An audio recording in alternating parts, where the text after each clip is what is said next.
2 araw pa lamang mula nang mapirmahan ang aming divorce decree, tumawag na ang aking biyenang si Gining Remedios mula sa isang VIP room ng ospital. Hoy, Marivic, dali-dali ka na ritong magbayad ng hospital bill ko. Natawa ako ng may kapaitan at tumugon.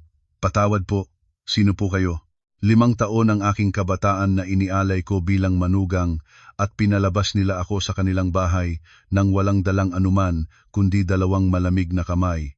2 araw pa lamang mula nang mapirmahan ang divorce decree, tumawag ang aking dating biyenan mula sa VIP room ng ospital upang utusan akong pumunta at magbayad ng kanyang hospital bill at magsilbi sa kanya.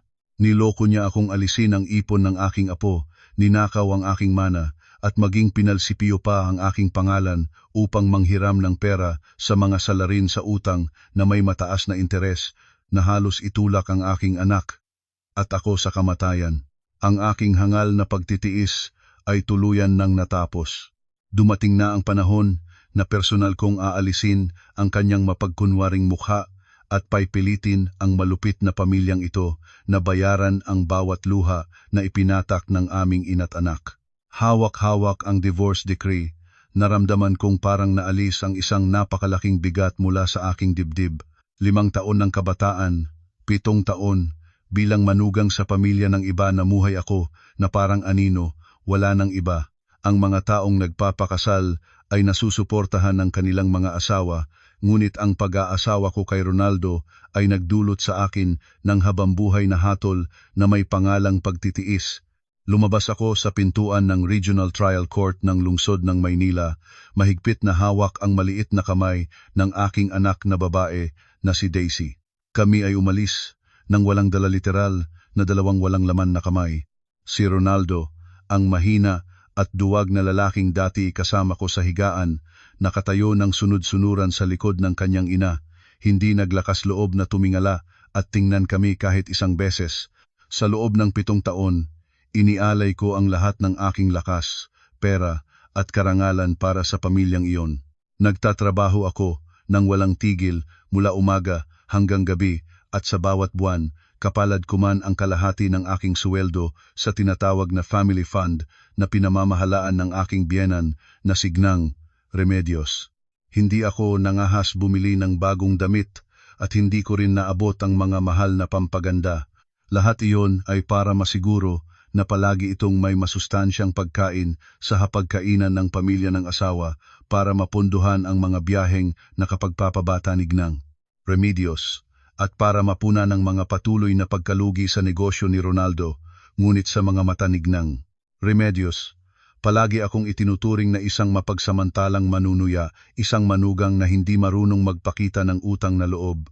Ang pang-aapi ay umabot sa sukdulan nang si Ronaldo ay lantarang nagkaroon ng karelasyon sa ibang babae sa ilalim ng pagkukonsintihin at maging sa paghihikayat pa ng kanyang sariling ina. Pinilitang pirmahan ko ang divorce papers, itinaboy ako sa bahay nang walang kahit isang piso. Iyon ay nangyari, 2 araw na ang nakaraan.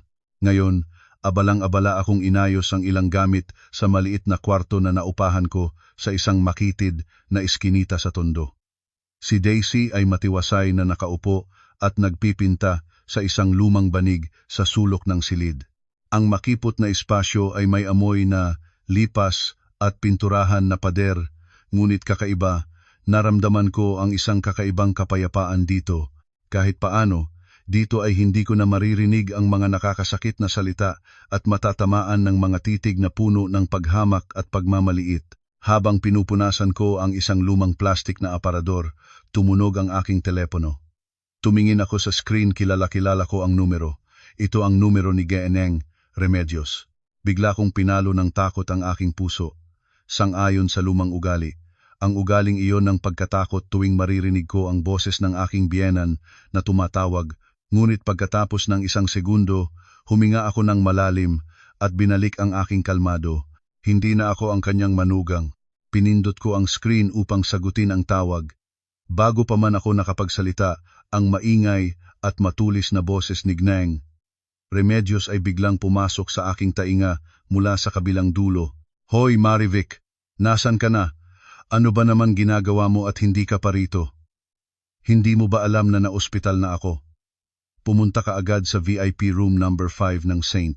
Luke's Medical Center at bayaran mo ang aking hospital bill. Magdala ka ng mainit na tubig at ng ilang damit ko na nakalagay sa aparador. Nakahiga na ako dito nang walang magsilbi nakakatawa na kaming tingnan ng ibang tao. Natulala ako ng ilang segundo. Mariing marinig ko ang bawat salitang sinabi niya. Signeng, Remedios ay nakaratay sa VIP room ng isa sa pinakamahal na ospital sa lungsod. Tinawagan niya ako isang babaeng kailangang pinalabas niya sa kanilang bahay 2 araw na ang nakaraan nang walang dalang anuman upang utusin akong pumunta at magbayad ng kanyang hospital bill at magsilbi sa kanya. Ang kawalang hiyaang ito ay tunay na lampas na sa imahinasyon ng sinumang normal na tao. Sino ba sa tingin niya ako? Isang ATM na hindi kailanman nauubos o isang aliping walang bayad na handang yumukod at magsabi ng opo kahit saan sila magpahirap? Ang mga naipong damdamin sa loob ng 7 taon ay biglang naging isang hindi makitang lakas na umapaw sa aking dibdib. Naalala ko ang malamig na titig ni Ronaldo sa harap ng hukuman. Naalala ko ang mapagtagumpay ng ngiti ni Gnang Remedios nang makita niya kaming 2 ina't anak na nagbubuhat ng 2 maleta sa labas ng 3 palapag na bahay. Tumingin ako sa aking mga mapanglaw na kamay at saka tumingin kay Daisy na nagtangkilik ng malalaking mapantatakang mga mata sa akin. Nagpakita ako ng munting ngiti at may pagtutol na aking sinabi, "Patawad po, sino po kayo?" Biglang tumahimik ang kabilang dulo. Siguradong hindi inaasahan ni Gnang Remedios na sasabihin ko iyon. Nasanay siya sa isang manugang na yumuyukod lamang at nagsasabing oo. Ano ba sinabi mo? Wala ka na bang delikadeza, Marivic? Huwag kang maging mahalay sa iyong biyenan. Sinasabi ko sa iyo na magdala ng pera dito ngayon, huwag kang mag-iikot-ikot. Nagsimulang mag-init ang kanyang boses, maingay at puno ng galit. Sumagot ako ng mahinahon, salita bawat isa, malinaw at matino. Pakinggan ninyo itong maigi, ang anak ninyo at ako ay nagpakasal na. Puti ang papel, madilim ang tinta, ang hukuman ay nagpasya na 2 araw na ang nakakaraan. Hindi na ako ang inyong manugang at wala na akong tungkulin na magsilbi o magbayad ng kahit 1 sentimo ng inyong hospital bill. Mayroon kayong anak na lalaki at bagong manugang, tawagan na ninyo sila upang magsilbi sa inyo. Mula ngayon, umaasa akong huwag na ninyong abalahin ang buhay ng aming ina't anak. Paalam po. Pagkasabi noon, matigas kong pinindot ang pindutan upang tapusin ang tawag. Hindi ko hahayaang muli siyang tumawag para abalahin ako. Pumunta ako sa settings at permanenteng binablock ang kanyang numero. Nang magawa na ang lahat ng iyon, ibinaba ko ang telepono sa higaan at bumuntong hininga ng malalim. Isang pakiramdam ng kalayaan at kaginhawaan na walang kapantay ang unti-unting dumaloy sa buong katawan ko. Sa loob ng 7 taon, ito ang unang pagkakataon na naglakas loob akong lumaban, na nagtiis akong tumayo ng tuwid upang ipagtanggol ang aking sarili. Tuluyan ko nang pinutol ang invisible na mga tanikala na nagtatali sa aking buhay. Mula sa sandaling ito, mabubuhay na lamang ako para sa aking sarili at para sa aking munting anak na babae. Ang Maynila sa mga huling araw ng tag-init ay mainit at mabaho. Ang kwarto kong inupahan ay matatagpuan sa loob ng isang baluktot na eskinita malapit sa tondo. Ang eskinita ay kasing kitid ng 2 motorsiklo na halos hindi maaaring lumipas ng sabay-sabay. Ang kwarto ay may sukat na mga 15 metro kwadrado, may yero na bubong, may maliit na mezzanine at may sariling banyo. Ang kasangkapan sa loob ay halos wala, isang lumang bakal na kama, isang nanlalasas na plastik na aparador, at ilang plastik na lalagyan na dali-daling binili ko sa palengke. Si Daisy ay 6 na taong gulang ngayon, ang edad na nararapat na mabigyan ng masustansyang pagkain, damit na maganda, at mamuhay sa isang buong pag-ibig ng kapwa ama at ina. Ngunit ang bata ay napilitang samahan ako at tiisin ang kahirapan. Sa unang gabi sa kwarto, bumuhos ang malakas na ulan. Ang bulalas ng ulan sa yero ay tumutunog ng nakakabingi. Ang tubig mula sa mga bitak sa bubong ay tumutulo hanggang sa dulo ng kama. Kinuha ko ang plastik na palanggana upang salungin ang tubig at iniyakap si Daisy sa aking dibdib. Hinila ang manipis na kumot upang matakpan ang dibdib ng aming dalawa. Inay, ang liit-liit ng bahay natin ang ingay ng ulan. Hindi ako makatulog. Darating ba si Tatay Ronaldo para sunduin tayo pabalik sa malaking bahay? Tanong ng maliit kong anak. Ang mga inosente at mapantatakang mga mata ay nakatuon sa akin, para bang may kumukurot sa aking puso. Pinigilan ko ang luha na halos tumugsik at hinimas ang ulo ng bata at ngumiti ng malambing. Ang ating bahay ay maliit man ngunit mainit. Anak, dito na tayo maninirahan, hindi na tayo babalik sa malaking bahay na iyon. Si Tatay Ronaldo ay may sariling buhay na ngayon. Mula ngayon, magtatrabaho na ang inay para kumita ng pera at bibili ng bagong damit para kay Daisy. Maraming masarap na candy para sa iyong. Mahal ba ni Daisy ang inay? Mahal ko ang inay nang higit sa lahat sa mundo. Hindi ako nangangailangan ng malaking bahay, gusto ko lang nakasama ang inay. Iniyakap ng bata ang aking leeg, itinago ang ulo sa dibdib ng ina at maayos na pumikit upang matulog. Ang pantay na paghinga ng aking anak na babae ay nagbigay sa akin ng walang katulad na lakas. Hindi na ako maaaring mahina. Kailangan ko munang tumayo, magsimulang muli kahit anong halaga. Hindi ko hahayaang manatili ang aking anak na babae sa ganitong kalagayan. Kinabukasan, matapos mapagayos ang silid ng maayos, kinuha ko mula sa ilalim ng aking maleta ang isang lumang folder na dilaw na. Ito ang aking mga diploma at mga sertipiko mula pa noong mga nakaraang taon.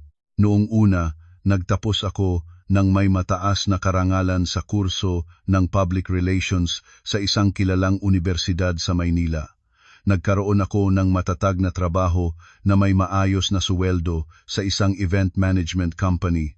Ngunit dahil sa bulag na pagmamahal kay Ronaldo at dahil sa matamis na payo ni Gineng, remedyos na ang mga babae ay sapat ng mag-atubiling bumalik upang alagaan ang pamilya, iniwan ko ang lahat. Ibinilad ko ang diploma sa isang sulok ng aparador, tiniklop ang mga manggas at sumugal sa kusina. Naging isang full-time na ina ng tahanan na buong taon ay naaamoy lamang ng langis at panglinis ng sahig. Ngayon, sa pagtingin ko pabalik, iyon ang pinakamalaking pagkakamaling nagawa ko sa aking buhay. Maingat kong pinantay ang diploma at ang tinta ay malinaw pa rin. Hiniraman ko ang lumang laptop ng aking pamangkin at naghanap ng impormasyon tungkol sa trabaho online. Nag-type ng masigasig ng aking resume, dinagdag ang mga karanasang nakuha sa 7 taon ng pamamahala ng pamilya, kaalaman sa pamamahala ng pinansya, pagsasaayos at paglutas ng krisis. Sa loob ng 3 sunod-sunod na araw, nagpadala ako ng resume sa 12 ng mga kumpanya. May ilang lugar na agad-agad na tinanggihan ako dahil matagal na akong hindi nagtatrabaho. May iba namang tumawag para sa interview, ngunit ang inaalok na suweldo ay napakaliit upang sapat kahit para sa upa ng kwarto at sa paaralan ni Daisy. Ngunit hindi ako nawalan ng pag-asa. Sa tuwing tatanggihan, paalala ko sa aking sarili na kailangan pang magtrabaho ng mas mahirap. Bumili ako ng ilang libro tungkol sa modernong marketing at komunikasyon at binabasa ang mga ito hanggang hating gabi upang makasabay sa pagbabago ng lipunan. Determinado akong ibalik ang aking sariling buhay, ibalik ang pagpapahalaga sa sarili na nawala ko sa loob ng bahay ni Gineng Remedios. Sa katapusan ng linggo, nagpasya akong malinis ng mabuti ang kwarto muli habang inilalabas ang mga lumang libro mula sa karton upang ilagay sa estante. May isang maliit na itim na notebook na nahulog sa sahig. Pinulas ko ang manipis na alikabok sa ibabaw nito. Iyon ang notebook na aking isinulat ng masigasig sa loob ng 5 taon bilang manugang sa bahay ni Gineng Remedios, isang talaan ng lahat ng aking kinikita mula sa pagtanggap ng pananahi sa bahay, ng pamimili sa palengke, ng kontribusyon sa mga pinagsamang gastos, ng pagbibigay ng regalo sa mga kamag-anak ng asawa. Lahat ay aking itinala ng maingat, bawat sentimo, ibinalik ko ang bawat pahina, at ang mga numero ay lumabas na parang mga sugat sa aking puso. Huminto ang aking mga mata sa isang talaang sulat noong 5 taon na ang nakalipas. Iyon ay ang pahina kung saan ko isinulat ang account number ng bangko na inutusan ni Gnang Remedios na ilipat ko ang kalahati ng aking kita doon buwan-buwan. Tinawag niya ito na family fund para sa mga malalaking gastos sa bahay at para sa panahon ng karamdaman. Sinabi niyang ilipat ko ang pera doon at siya na ang mamahala kapag kailangan na siya ang magwi-withdraw. Dahil lubos akong nagtitiwala at nais maging isang mapagmalakin at masunuring manugang, buwan-buwan ay regular akong naglilipat ng pera sa account number na iyon. Mayroong mga buwang nagkasakit ako at hindi nakakakita ng pera, kinailangan kong humiram mula sa mga kaibigan upang mapuno ang kwota para sa biyenan. Ngunit sa panahon ng hearing ng divorce, nang humingi ako ng kalahati ng pera sa tinatawag na family fund, si Gnang Remedios at si Ronaldo ay nagpakita ng blankong bank statement. Sinabi nila na naparatangan ako at ang aking kontribusyon ay sapat lamang para sa pang-araw-araw na pagkain ko mismo, walang naipon. Hiningi ng hukom ang katibayan, ngunit hindi ko maibigay dahil lahat ng aking transaksyon ay ginawa sa lumang ATM na hindi nagpapanatili ng mga resibo at hindi rin ko matandaan ng malinaw ang account number. Ngayon ang account number na iyon ay nakita kong malinaw sa harap ko. Mabilis kong binuksan ang telepono at na-access ang online banking app. Inilagay ko ang account number mula sa notebook sa section ng paglilipat upang suriin ang pangalan ng tatanggap. Isang linya ng malalaking titik ang lumabas na nagpatigas sa aking katawan. Ang pangalan ng may-ari ng account ay hindi si Gnang Remedios ni si Ronaldo. Ang pangalan ng may-ari ng account ay Maribel Santos. Si Maribel Santos iyon ang pangalan ng kapatid na babae ng nanay ni Gnang Remedios, ang tiyahin ni Ronaldo na nakatira sa malalayong lugar sa Visayas. Parang umikot ang mundo sa harap ko. Sa loob ng 7 taon, nagpigil ako at nagtiis upang mag-ambag sa pampamilyang kaban ng pamilya. Naging instrumento pala ito ng napakahusay na pandaraya. Ginamit ni Gnang Remedios ang account ng kanyang sariling kapatid na babae upang tanggapin ang aking pera. Sa panahon ng hukuman, ang lahat ng asset sa ilalim ng pangalan ng mag-asawa o ng pangalan ni Gnang Remedios ay walang ganitong pera. Hindi makuabala ng batas ang account ng isang ikatlong partido na walang direktang kaugnayan sa kaso ng diborsyo kung wala tumpak na katibayan. Nahulog mula sa kanya ang aking pawis at luha ng ganoon lantaran at legal. Ngunit ang pagkagulat ay hindi huminto doon.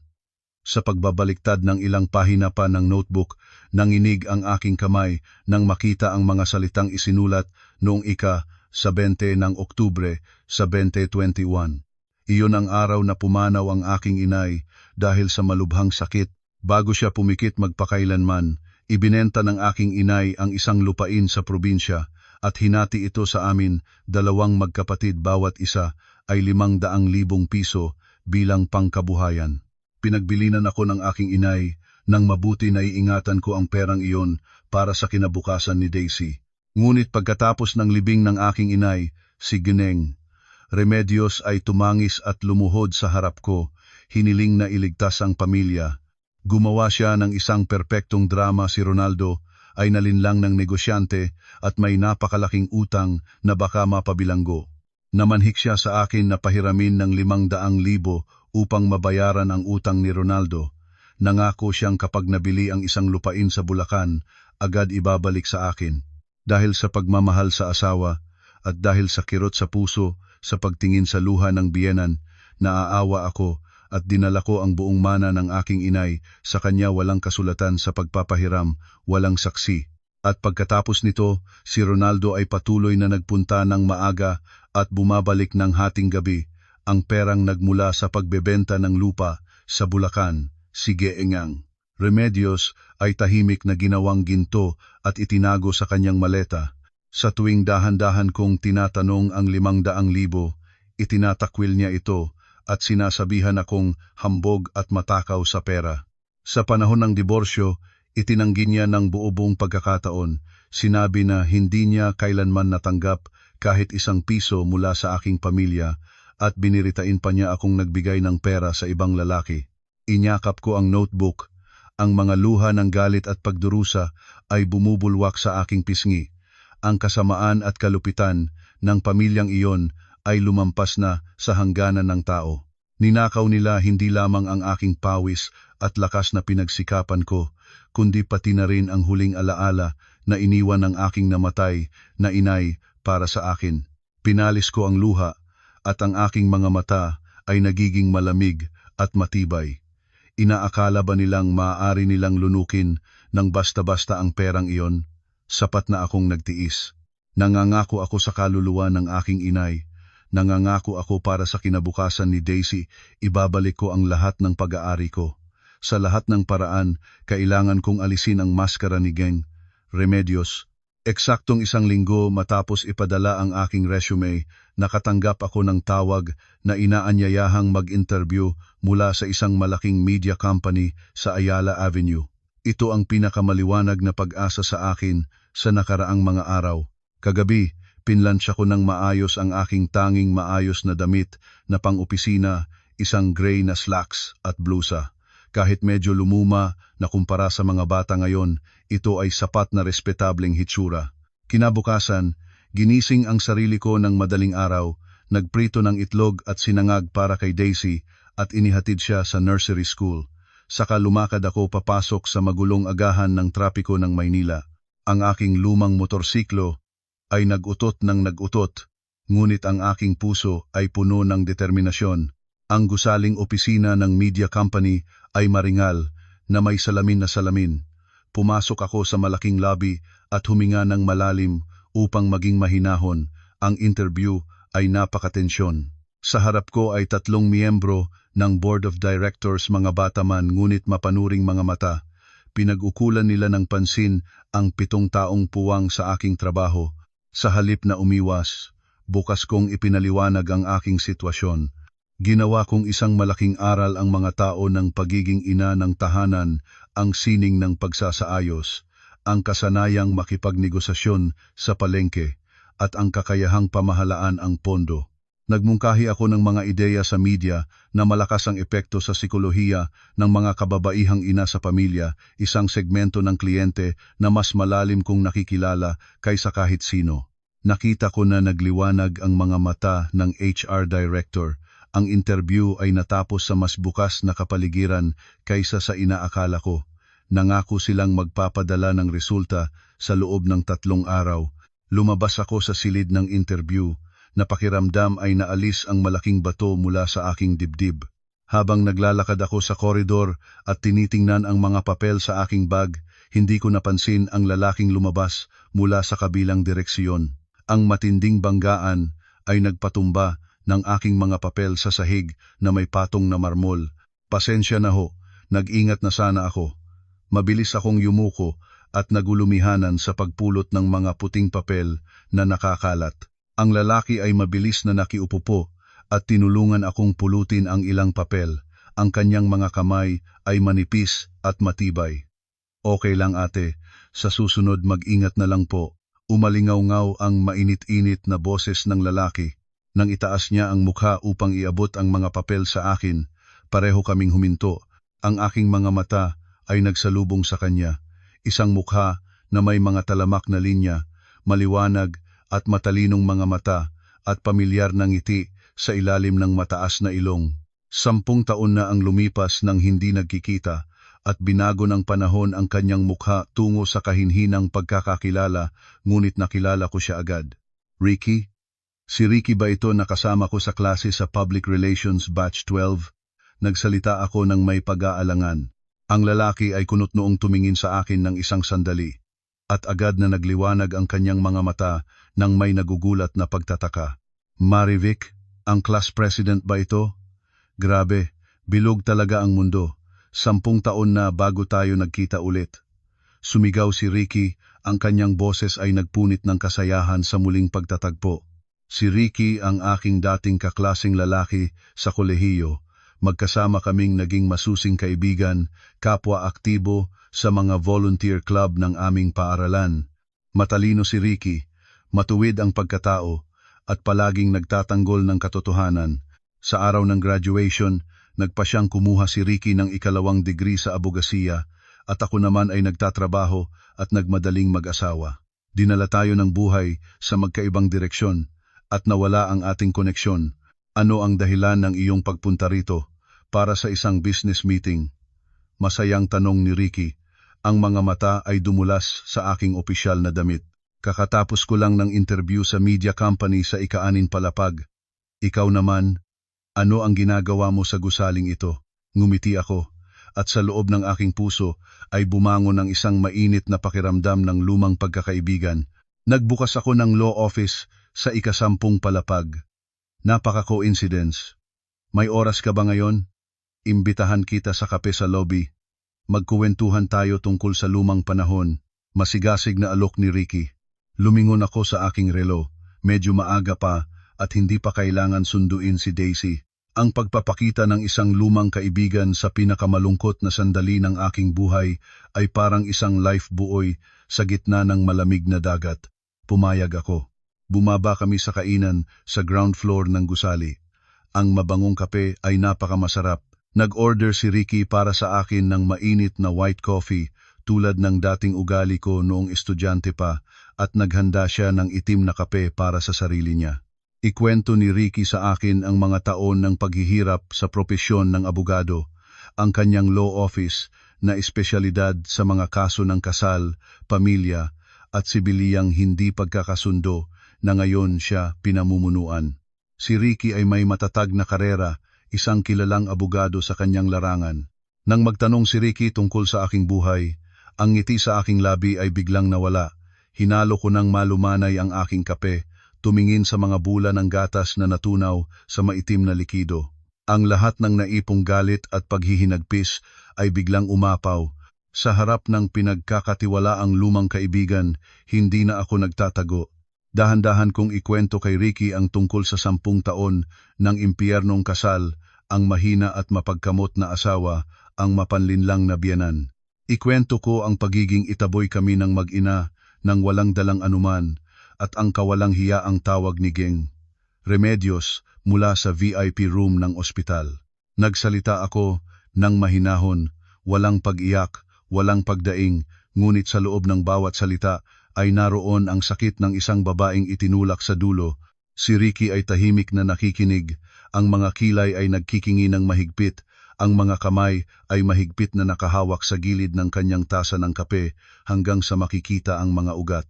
Nang mailahad ko ang tungkol sa notebook ng mga gastos at ang katotohanang ninakaw ang 500,000 piso ng mana mula sa aking namatay na inay, ang mukha ni Ricky ay nagbago ng ganap, ang galit ay malinaw na nakikita sa mukha ng abogado.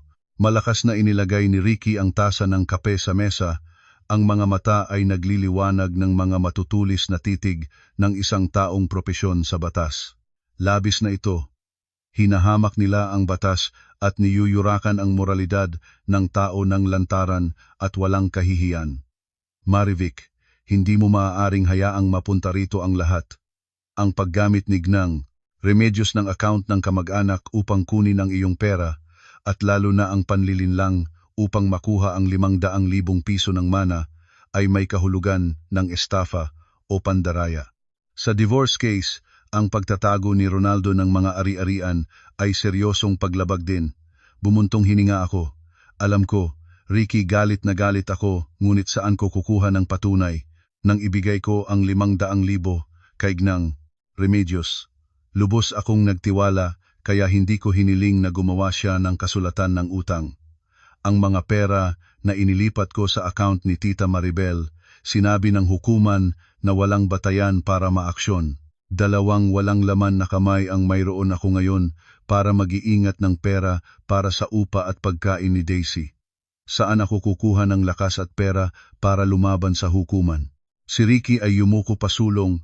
Ang kanyang boses ay naging matahimik at matibay. Pakinggan mo ako, Marivic. Ang batas ay nilikha upang protektahan ang mahihina at parusahan ang kasamaan. Huwag kang mag-isip na dahil walang kasulatan ng utang ay hindi mo na maibabalik ang pera. Sa agham ng batas, mayroon tayong konsepto ng indirect evidence at logic chain. Ang iyong notebook ng mga gastos kahit personal na tala lamang ito kapag sinangguni sa bank statements at pinag-ugnay ang mga oras, magiging mahalagang clue ito. Kinuha niya mula sa kanyang bag ang isang notebook at ballpen at nagsimulang gumuhit ng mabilis sa papel. Espesyalista ako sa family law cases. Ang ganitong klase ng pagtatago ng asset ay hindi bago sa akin. Ang mga ito ay nag-iisip na matalino sila, ngunit sa katunayan ay palaging nag-iiwan ng pabaya.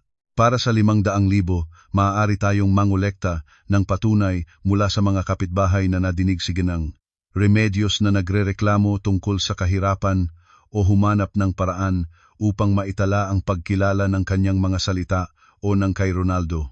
Para sa pinagsamang account ng pamilya, hihiling ako ng utos ng hukuman na mag-order sa bangko ng detalyadong bank statement ng account ng Maribel Santos kung ang pera ay sa huli ay mapunta sa bulsa ni Ginang Remedios o kay Ronaldo. Ang tuoy ng pagtatago ng asset at pandaraya ay maaaring mapatunayan. Tumingin ako sa mga maayos na sulat kamay ni Ricky sa papel at ang aking puso ay biglang tumibok ng mga tibok ng pag-asa. Sa loob ng 10 araw na naligaw sa kadiliman, sa unang pagkakataon ay nakakita ako ng isang maliwanag na kulay sa dulo ng lagusan. Ngunit ang bayad sa abogado ay napakamahal. Hindi ako makapagbayad sa iyo, Ricky. Nagsalita ako ng may pag-aalangan, labis na nahihiyang magsabi. Tumingin si Ricky ng diretso sa aking mga mata, isang tingin na mainit at tapat. Inilagay niya ang kanyang kamay sa mga papel na guhit, ang boses ay malambot ngunit matatag. Sino ang nagsabi na ginagawa ko ito para sa pera? Magkaibigan tayo. Noong mahirap akong pinakamahirap, ikaw ang class president na lumabas upang humingi ng tulong para sa akin mula sa mga tao. Ang utang na loob na iyon ay hindi ko kailanman malilimutan. Ngayon, nakikita kita na inapi ng mga tao hanggang ganito. Kung tatayo lamang ako at titingnan, hindi ako karapat-dapat na tawaging iyong kaibigan at lalo na hindi karapat-dapat na magsuot ng damit ng abogadong nagtatanggol ng katarungan. Tatanggapin ko ang kasong ito at ang legal na tulong ay ganap na libre. Sundin mo lamang ang aking gabay, maging matibay, at ang lahat ng iba ay hayaan mo akong harapin. Nagsimulang kurot-kurot ang aking ilong at ang mga luha na pinigil sa buong umaga ay sa wakas ay bumuhos.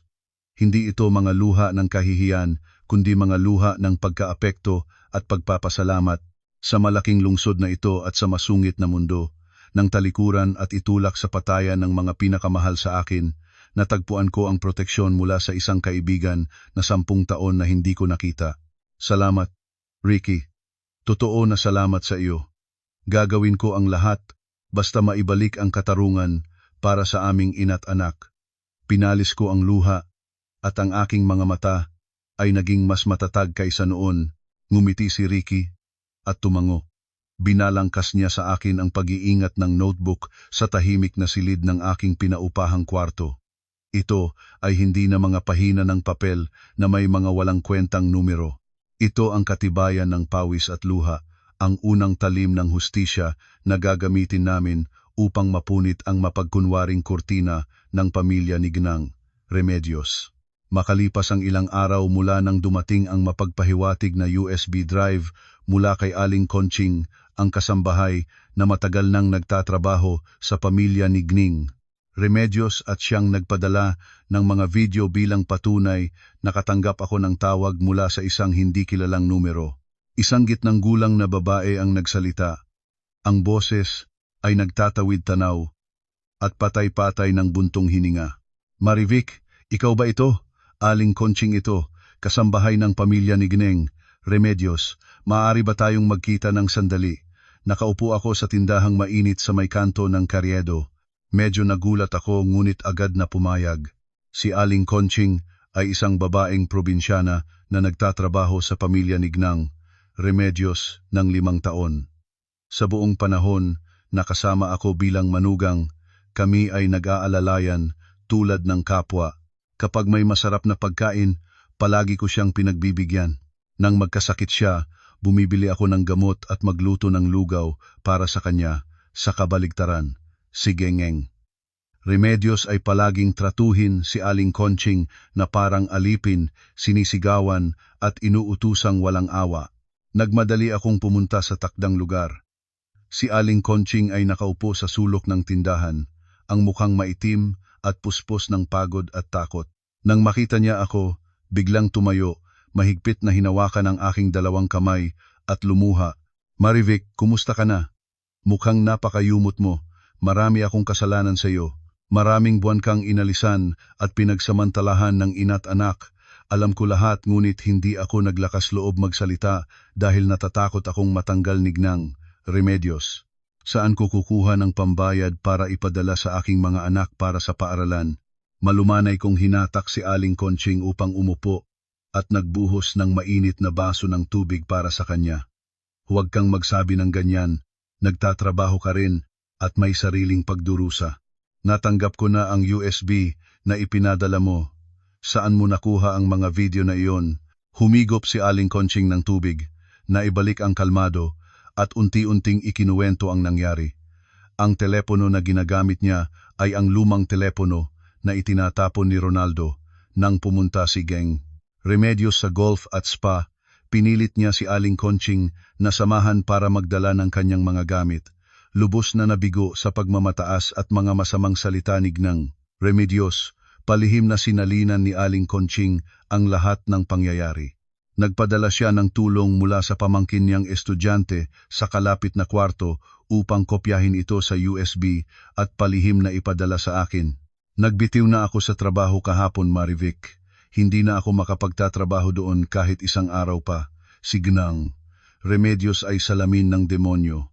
Nagpunta ako ritong makita ka. May isa pa akong bagay na nais kong ibigay sa iyo mismo para sa katubusang bahagi ng aking kasalanan sa pagtatahimik. Pagkasabi noon, kinuha ni Aling Conching mula sa bulsa ng kanyang blusa ang isang napakaliit na voice recorder na kasikasya lang sa dulo ng daliri. Pinindot niya ang play button sa gitna ng pagngangawa. Ang matulis at malamig na boses ni Gnang Remedios ay mariing maririnig. Ronaldo, pakinggan mo ako. Si Marivic ay nagsisimula ng maghinala sa educational savings account ni Daisy. Kailangan kang kumilos ng maaga, dalhin mo dito si Vanessa ng lantaran, dalhin siya diretsa sa kwarto at gawing maingay na sapat, mapahiya siya ng husto. Ang mga babaeng may mataas na pagpapahalaga sa sarili kapag nakita nilang ang asawa ay nagdadala ng karelasyon papasok sa bahay ay magagalit at kusang loob na lalabas. Palayasin natin siya, walang makukuha kahit isa. Ang lahat ng ari-arian ay inilipat ko na sa pangalan ng Tita Maribel at ginawa kong ginto at itago. Tandaan, pilitin siyang pirmahan ang divorce papers, kusang loob na talikdan ang ari-arian. Naiintindihan ba? Ang sagot ni Ronaldo ay narinig. Talino mo talaga, nanay.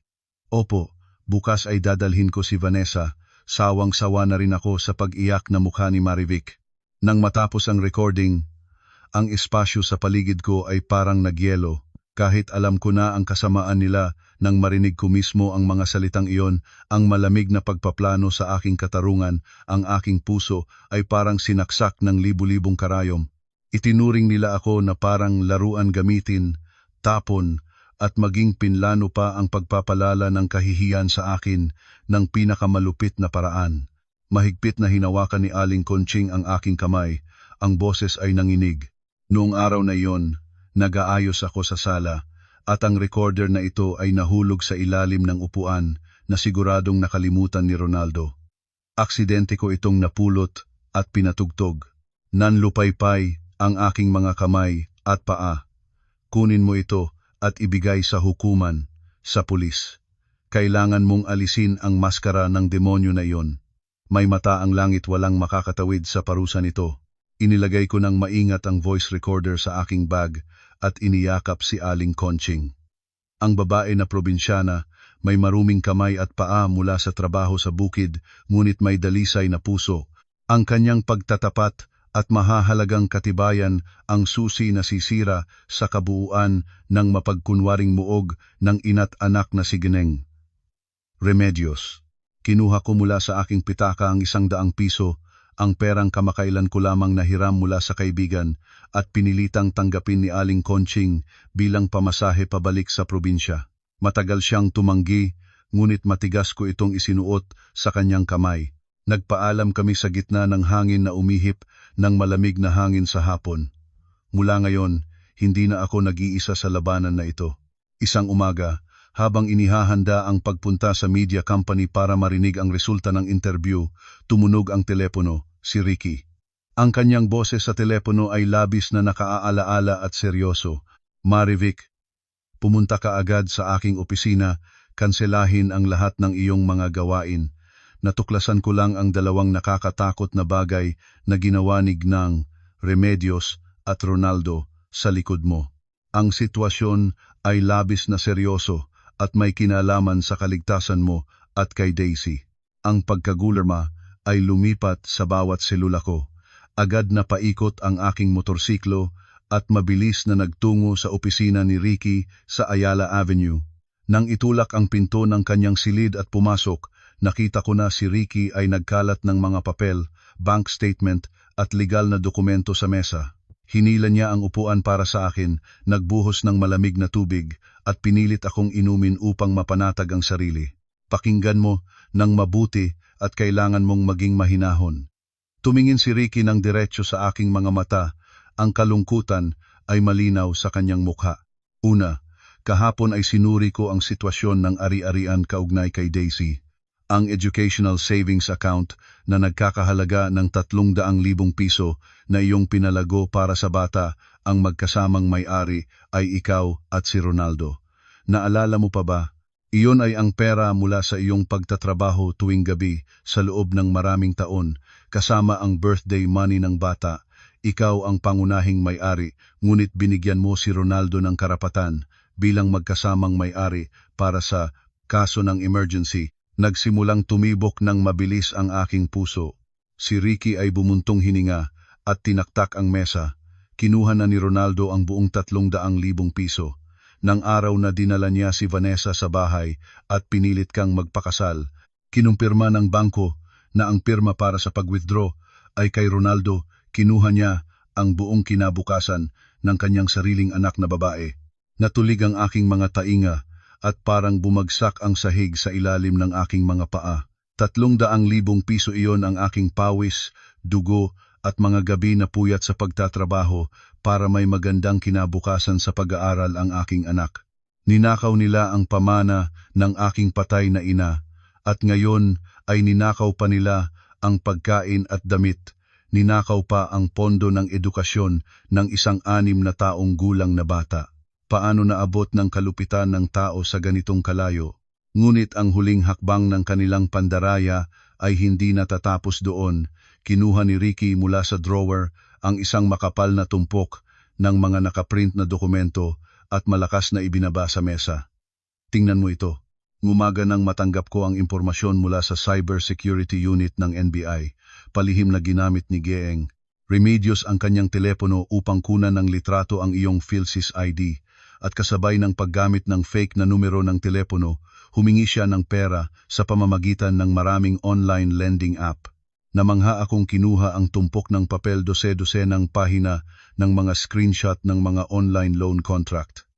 Ang pangalan ng nanghiram ay Maria Teresa Santos, ang aking pangalan, ang aking PhilSys ID number. Ang mga petsa ng pagpapahiram ay sa loob ng nakaraang 3 buwan, ang panahon na nakatira pa ako sa bahay ni Gnang Remedios. Ang kabuang halaga ng pangunahing utang ay halos 200,000 piso, ngunit sa mataas na interest rate ng ilegal na pagpapautang, ang bilang ay lumaki na ng mahigit 500,000. Ang layunin ng pagpapahiram ay personal na pamimili, ngunit ang address ng delivery mula sa mga online shopping sites ay ang address ng bahay ni Gnang Remedios at ang pangalan ng tatanggap ay si Vanessa, ginamit ni Ginning Remedios ang aking pangalan upang humingi ng malaking halaga sa mga salarin sa utang para mabili ng mga mahal na bag at kosmetiko para sa karelasyon ng kanyang anak. Sa sandaling iyon, ang telepono ko ay malakas na nagsimulang vibrate. Isang hindi kilalang numero ang tumawag. Tinanggap ni Ricky ang tawag at binuksan ang loudspeaker. Sa oras ng pagsagot, isang brutal na lalaking boses na amoy gangster ang sumigaw. Ikaw ba si Marivic? 3 buwan kang hindi nagbabayad ng interes sa aming company. Plano mo bang mag-utang ng hindi nagbabayad? Kung hindi ka makakapadala ng 60,000 sa aming account ngayon, magpapadala ako ng tao sa nursery school ng iyong anak na babae. Alam ko na kung saan nag-aaral ang iyong anak at kung saang apartment kayo nakatira. Naglamig ang aking dugo. Nagbabanta sila laban kay Daisy, ang sukdulang takot ay naging isang mapanwasak na galit. Halos sumigaw na ako, ngunit mabilis na kinuha ni Ricky ang telepono at nagsalita ng mahinahon, ngunit matibay, na gaya ng isang bihasang abogado. Ako ang abogadong nagtatanggol sa karapatan ni Marivic. Ang lahat ng transaksyon ng pagpapahiram sa aming mga kliyente ay peke ng pirma at pagnanakaw ng personal na impormasyon. Nagsampa na kami ng reklamo sa NBI at sa PNP Economic Crimes Division para sa estafa at iligal na pagpapautang. Ang tawag na ito ay nire-record. Kung manggagahas kayong lumapit kahit isang hakbang sa aking kliyente o sa kanyang anak, magtatamasa kayo ng pagkabilanggo. Abangan ninyo ang subpena ng pulis. Binablock ni Ricky ang numero at ibinalik ang telepono sa akin. Huwag kang umiyak ngayon, hindi ito ang tamang oras para maging mahina. Gustong itulak kanila sa pinakamapanganib na estado. Gustong gumamit ng mga salarin sa utang para pilitin kang mamatay, ngunit mayroon na tayong sapat na sandata. Mula sa notebook ng mga gastos, account ni Tita Maribel, golf videos, galing kay Aling Conching na recording, hanggang sa katibayan ng peking loan sa online, lahat ng ito ay nakabuo ng isang matatag na serye ng katibayan na hindi maaaring itanggi. Ngayon ay magsisimula na tayong lumaban. Kinagat ko ang aking labi hanggang dumugo, naubos na ang luha ko ng matagal na. Ang malupit na katotohanan ay nagising ng hayop na tinatawag na maternal instinct sa loob ko. Kung ako ang tamaanin nila, maaari pa akong magtiis. Ngunit ang sinumang mangahas sa kaligtasan at kinabukasan ng aking anak na babae, ang taong iyon ay kailangan na magbayad. Sa gitna ng bagyo ng mga mapanlinlang na pakana mula sa pamilya ng dating asawa, binuksan pa rin ng buhay ang isang maliwanag na pinto para sa akin. Sa hapon ng parehong araw, tinawagan ng media company na sinabi akong tinanggap para sa posisyon ng Content Creative Team Leader na may napakagandang suweldo. Lubos nilang pinahahalagahan ang aking pag-unawa sa sikolohiya ng mga kababaihang pamilya at ang aking kapayapaan sa paglutas ng mga suliranin. Sa unang araw ng trabaho, pumili akong magbihis ng puting satin na blusa at itim na slacks, nakabitin ang buhok sa itaas at naglagay ng kaunting pula na labi. Ang imahe ng isang babae na pinagod at walang bihis sa kusina ay tuluyan nang nawala. Pumasok ako sa opisina ng may ganap na kumpiyansa at profesionalismo. Ang aking trabaho ay bumuo ng konsepto para sa mga advertising campaign ng produktong pangtahanan at pangkalusugan ng pamilya. Sa pamamagitan ng aking sariling karanasan, sa loob ng 5 taon bilang ina ng tahanan, hindi ako sumulat ng mga walang laman na salita ng patalastas tungkol sa isang pekeng perpektong pamilya. Binuo ko ang isang campaign na may pangalang "Ang modernang babae, mahalin ang sarili bago mahalin ang iba." Ang campaign ay tumama sa sikolohiya ng milyon-milyong kababaihan na naghihirap sa nakatagong pang-aapi sa loob ng kasal, nagpapalakas ng ekonomikal at espiritual na pagpapahalaga sa sarili. Agad na inaaprubahan ng Board of Directors ang aking ideya at lumikha ng malaking ingay sa mga social media platform ng 2 linggo lamang matapos ang pagsisimula. Ang mga papuri mula sa mga katrabaho, ang unang bonus na inilipat sa aking account, nagparamdam sa akin ng malalim ang halaga ng matapat na trabaho. Ang buhay ng aming 2 ina't anak sa lugar ng upa ay unti-unting lumigaya. Tuwing Sabado, si Ricky ay madalas na dumalaw upang bisitahin kami. Hindi siya nagdalawang isip na itambol ang mga manggas upang ayusin ang nagtutuloy-tuloy na gripo o palitan ang kuryente para mas maliwanag ang pag-aaral ni Daisy. Si Ricky ay lubhang umiibig sa mga bata, palagi siyang nagdadala ng mga librong may kwento, Lego na laruan, at matyagang naglalaro kasama si Daisy sa buong hapon.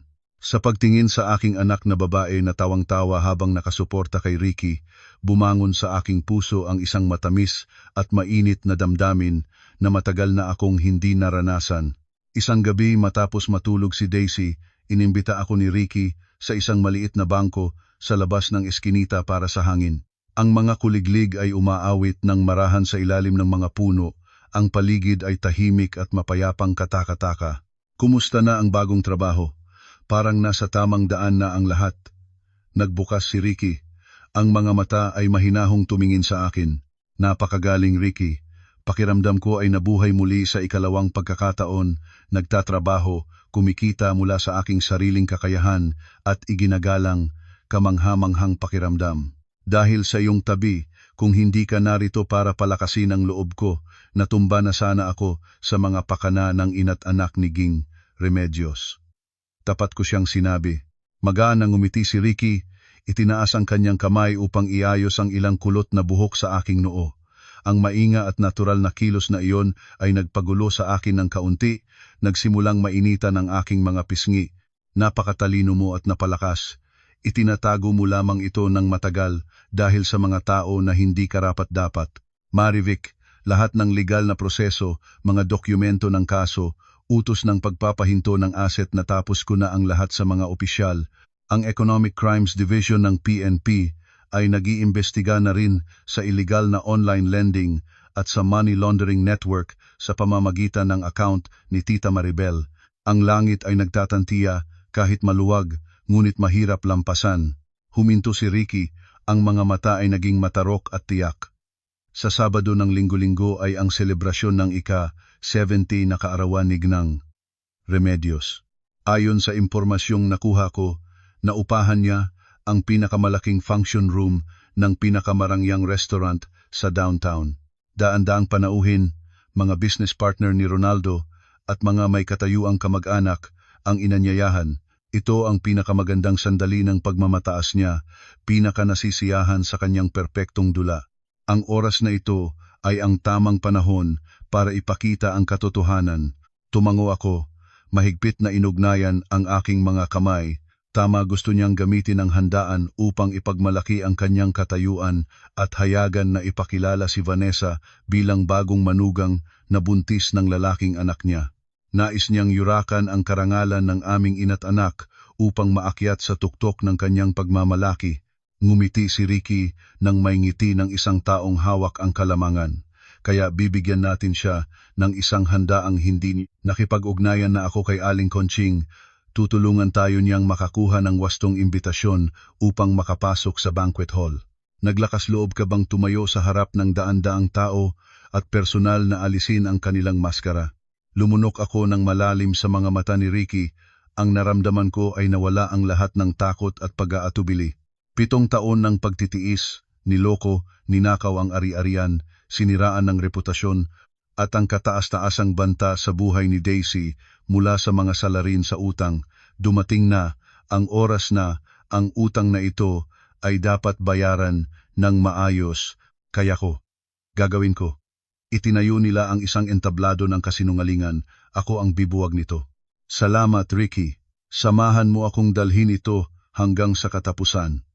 Hinawakan ni Ricky ang aking kamay, isang matibay na pagkakahawak na nagpapalakas at nagbibigay ng init. Ang gabi ng Maynila ay malamig, ngunit ang apoy ng pakikipaglaban para sa katarungan at dangal ay mas maliwanag kaysa noon. Ang handaan ng kaarawan ni Gnang Remedios ay magiging hating gabi ng kanyang masamang imperyo. Isang Sabado ng hapon, malinis at mainit ang langit ng Maynila para sa pamilya ni Gnang Remedios. Ngayon ay isang napakahalaga at espesyal na araw. Ang selebrasyon ng kanyang ika-70 na kaarawan ay isang pinakamalaking function hall ng pinakamarangyang 5-star restaurant sa Central Business District. Mula sa tanghali, ang mga mamahaling import na bulaklak ay inihanay mula sa tempered glass door hanggang sa entablado, nais ni Gnang Remedios na ipagmalaki ang kanyang katayuan sa mga kamag-anak, mga business partner ni Ronaldo, at matatanda niyang kaibigang miyembro ng health club.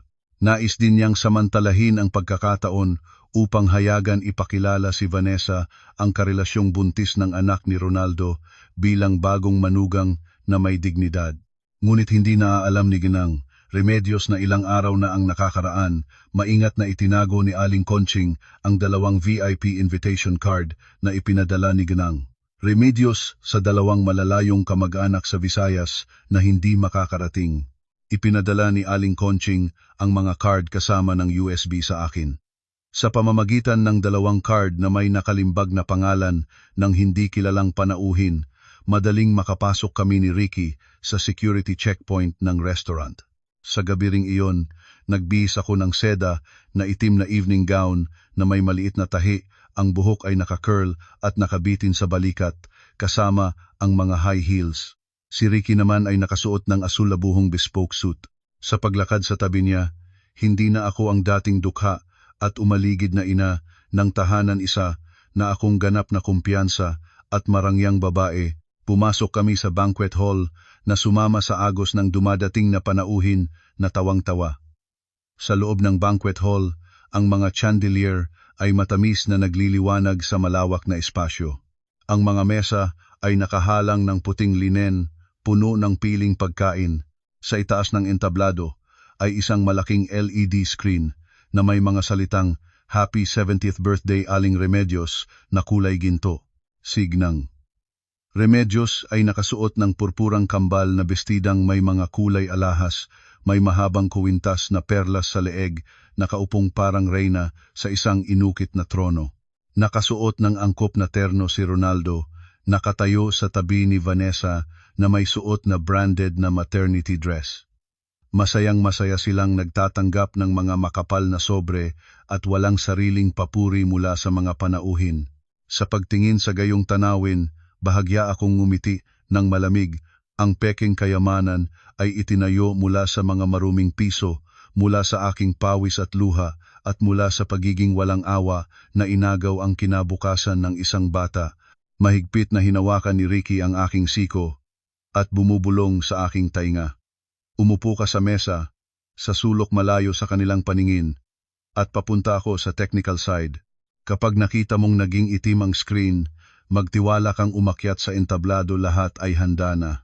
Pagkasabi noon, kinuha ni Ricky ang kanyang laptop bag at pumunta sa likod ng stage. Sa pamamagitan ng kanyang lawyer ID at maayos na ugali, madali niyang nalampasan ang ilang waiter upang makapasok sa sound control room. Sinabi niya sa technician na ang pamilya ay may nakagawa ng surprise video para sa ina. Hinihingi na ikonekta ang cable mula sa kanyang laptop sa LED screen control system. Pinili ko ang upuan sa huling mesa, nakatago sa likod ng malaking orchid arrangement. Lahat ng nangyayari sa entablado ay nakikita ko. Pagsapit ng 8:00 ng gabi, nang nakaupo na ang mga panauhin at nagsimulang uminom, ang MC ay may malalim at mainit na boses ay lumabas sa entablado. Ginamit niya ang pinakamagagandang salita upang purihin ang kontribusyon ni Gnang Remedios at purihin ang kabaitan ni Ronaldo. Pagkatapos ay umakyat si Ronaldo sa microphone, ang mukha ay nagpapakitang lubos na nakaapekto. Tumingin siya pababa sa banquet hall at nagsalita, "Mga mahal na bisita, ang aking ina ay nakaranas ng isang malubhang sakit, ang cardiac arrest, na halos nagpatangal sa kanya, ngunit sa biyaya ng ating mga ninuno, matapang na nalampasan ng aking ina ang lahat. Ngayon, sa okasyon ng ika-70 na kaarawan ng aking ina, mayroon pa akong magandang balita. Ang aming pamilya ay magkakaroon ng bagong miyembro, ang apo ng angkan. Ipinapakilala ko ang inyong si Vanessa, ang magiging asawa ko." Pumalakpak ang buong banquet hall ng malakas. Si Gnang Remedios ay ngumiti ng kasiya siya at kinuha ang kanyang panyo upang kunwaring lumuha sa pagkaapekto. Ang tanawin ng isang masayang pamilya ay naipakita ng walang problema. Nang huminto si Ronaldo, ang malaking LED screen sa likod niya ay biglang naging madilim. Nawala ang magagarang salita ng birthday greeting, pinalitan ng ganap na kadiliman. Ang musika rin ay biglang tumigil. Nagulo ang buong banquet hall. Lumingon si Ronaldo sa screen at umangil ang kilay sa pagkagalit bago niya inuutusan ang technician na suriin ito. Sa sandaling iyon, dahan-dahan akong tumayo mula sa aking upuan. Inayos ko ang aking gown, nagtuwid ng ulo at mahinahong lumapit sa gitna ng banquet hall.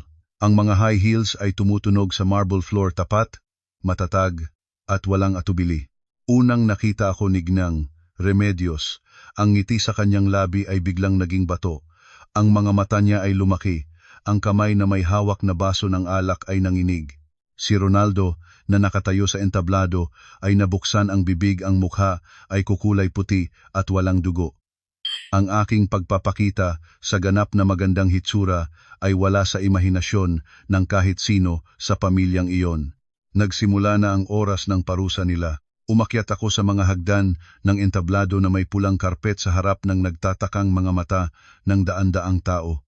Humakbang si Ronaldo papalayo ng isang hakbang, itinuturo ang kamay sa aking mukha. Ang boses ay nangingitim sa takot at galit.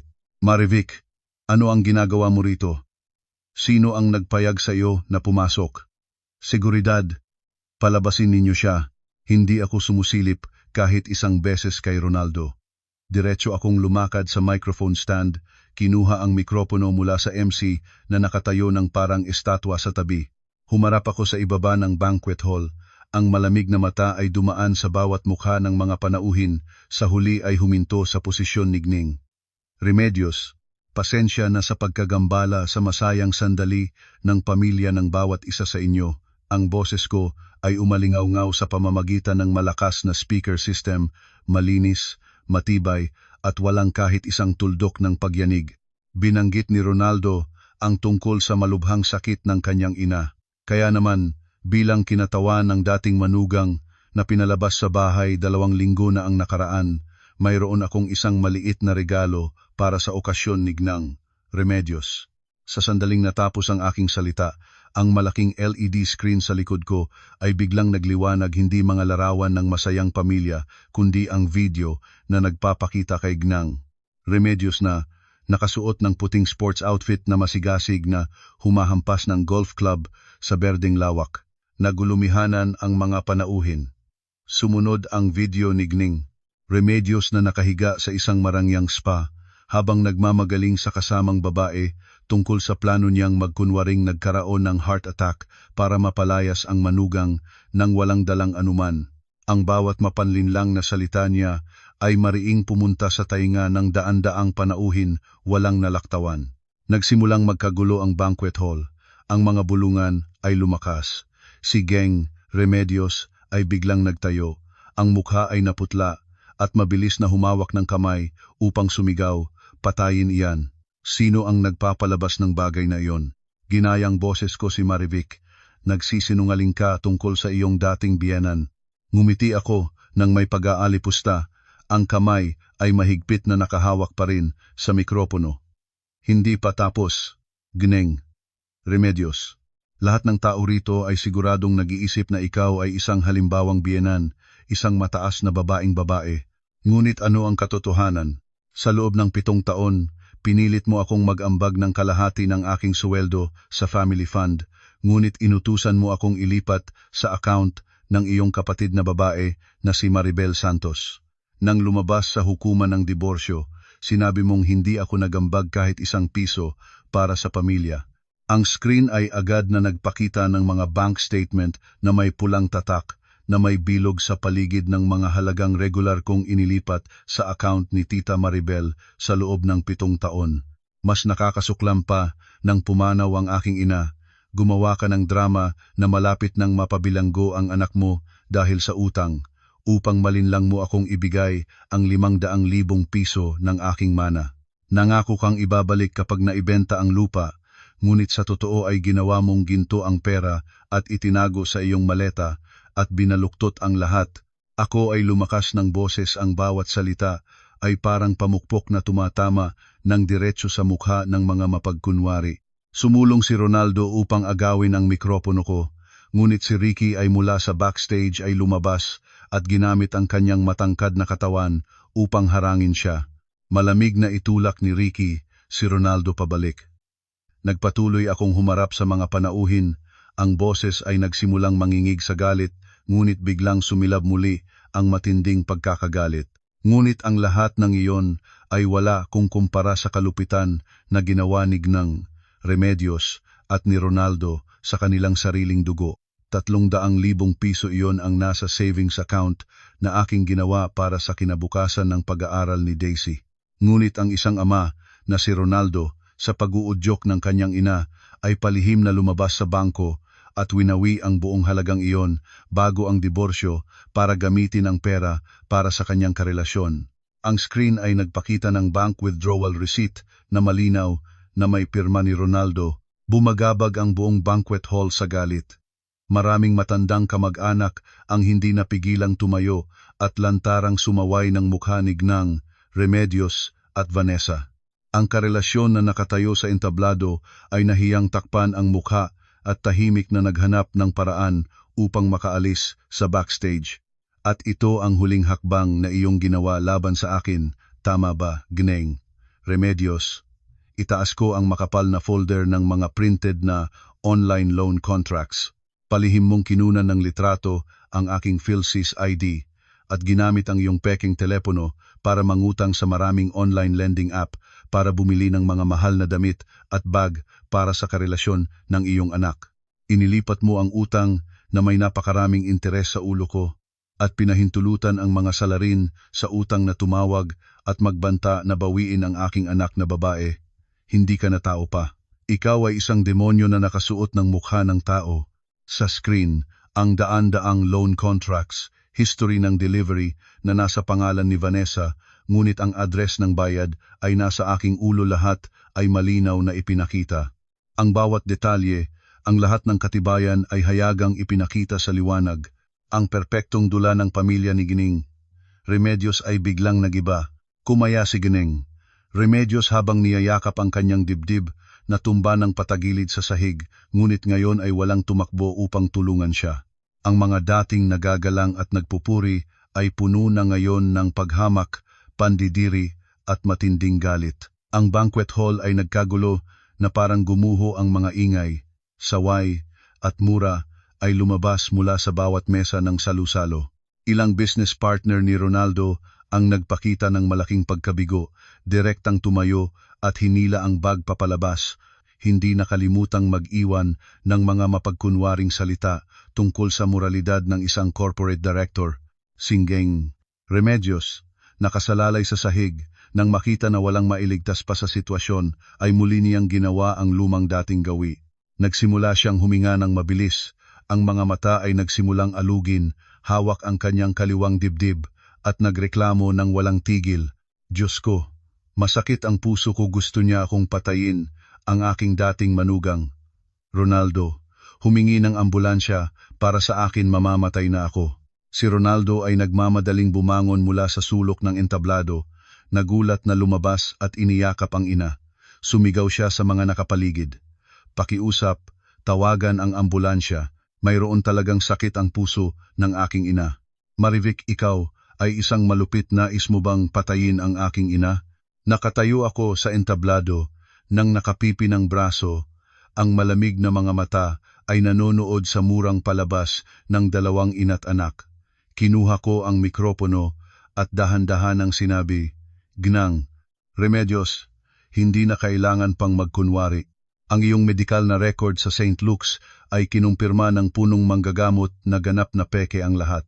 Ang iyong kalusugan ay normal at ang iyong tibok ng puso ay matatag. Kung gusto mong matulog sa ospital, may dadalhin sa iyo mamaya, ngunit naaalala ko lang na walang VIP room para sa iyo doon. Sa sandaling iyon, ang malaking pinto ng banquet hall ay bumukas ng malakas. 5 lalaki na nakasuot ng uniforme ng PNP kasama ang 2 plainclothes agents ng korte ay matibay na pumasok. Ang pagpapakita ng mga autoridad ay biglang nagpapatahimik sa buong banquet hall. Ang atmosphere ay naging tigtig hanggang maririnig ang malalim na paghinga ni Ronaldo. Ang nangunguna na opisyal ng PNP na may hawak na tumpok ng mga dokumento ay malakas na nagsalita. Sino ang Remedios de la Cruz at Ronaldo de la Cruz? Kami ay mga investigator ng PNP Economic Crimes Division. Kinakailangan na manatili ang dalawa sa inyong lugar.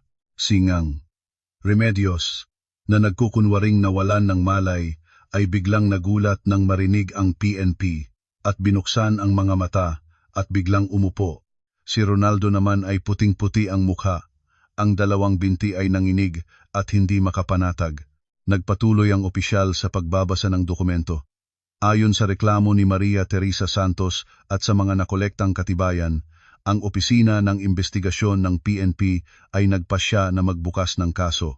Naghahabla ng kaso laban kay Remedios de la Cruz sa estafa, peke ng dokumento para sa iligal na pagpapautang, at may senyales ng iligal na asset transfer kinakailangan ni Ginang. De la Cruz na pumunta sa opisina ng PNP para sa kooperasyon sa investigasyon. Pagkatapos, humakbang ang court officer ng isang hakbang at mataas na ipinakita ang desisyon. Sa ilalim ng emergency order ng Regional Trial Court, kami ay nagpapatuloy ng pagpapabagsak ng lahat ng bank account sa pangalan ni Remedios de la Cruz at Ronaldo de la Cruz. Kasabay nito, ang account ng Maribel Santos ay napabagsak na rin upang imbestigahin ang iligal na daloy ng pera. Ang utos ng pagsisil ay ilalapat din ngayong gabi sa bahay numero 15, Kalye X at sa sasakyan na kasalukuyang pag-aari ng pamilya. Ang bawat pahayag ay dumating na parang kulog na tumatama ng diretso sa ulo ni Gneng Remedios. Sumigaw siya tulad ng isang taong wala sa sarili. Hindi, nagkakamali kayo, hindi ako nanlinlang ng kahit sino. Ang bahay na iyon ay sa akin. Ang pera ay sa kapatid ko, wala kayong karapatang kumuha ng aking ari-arian. Sumulong siya upang sirain ang papel ng desisyon sa kamay ng court officer, ngunit dalawang PNP officer ay mabilis na humadlang at inikot ang kanyang mga kamay sa likod at hinalian ng mga posas. Ang malamig na metal ng mga posas ay sumandal sa manipis na galamay ni Ginang Remedios, ganap na tinapos ang mga araw ng kanyang pagmamataas at kawalang katarungan. Si Ronaldo ay nakatayo na parang isang bulok na estatwa ng kahoy, hindi naglakas loob na gumalaw ni nagsalita upang ipagtanggol ang kanyang ina. Ang lahat ng pera at ari-arian na ninakaw nila sa amin ng ina't anak ay napaluhod na ngayon ng batas. Ang mga panauhin sa banquet hall ay isa-isang tumayo upang umalis, ayaw nilang malasap ng abala sa batas. Ang marangyang selebrasyon ng kaarawan na nagastos ng daan-daang libo ay natapos sa kawalan ng dangal at ganap na pagguho ng isang bulok na pamilya. Bumaba kami ni Ricky mula sa entablado, dumaan sa tabi ni Ronaldo, huminto ako ng isang segundo at malamig na sinabi, "Bukas, ihanda mo na ang sarili mo para sa pagdinig sa hukuman upang ibalik ang 300,000 para sa iyong anak na babae, kung hindi, mabubuhay ka rin kasama ang iyong ina sa kulungan." Bumagsak si Ronaldo sa sahig at iniangkop ang ulo sa mga kamay at umiyak ng malakas tulad ng bata, ngunit ang mga huli-huri ang luha ay hindi na makakatubos sa napakalaking pagkakasala. Lumabas ako sa pintuan ng restaurant at huminga ng malalim ng malinis na hangin ng gabi ng Maynila. Ang peking kurtina ay naputol na. Ang katarungan ay nagsalita sa wakas. 6 na buwan pagkatapos ng nagwawasak na selebrasyon ng kaarawan, ang buhay ng aming ina't anak ay lumipat sa ganap na bagong pahina. Ang kaso ng pamilya ni Ginang Remedios ay nasa yugto na ng pagkumpleto ng mga papeles habang hinihintay ang araw ng pagdinig. Si Ginang Remedios ay nakalaya sa sanaywang pagbabantay, ngunit ipinagbawal na lumabas sa lugar ng kanyang tirahan. Buong araw siyang nakakulong sa bahay na nakabit ang mga seal ng hukuman habang naghihintay sa resolusyon ng ari-arian.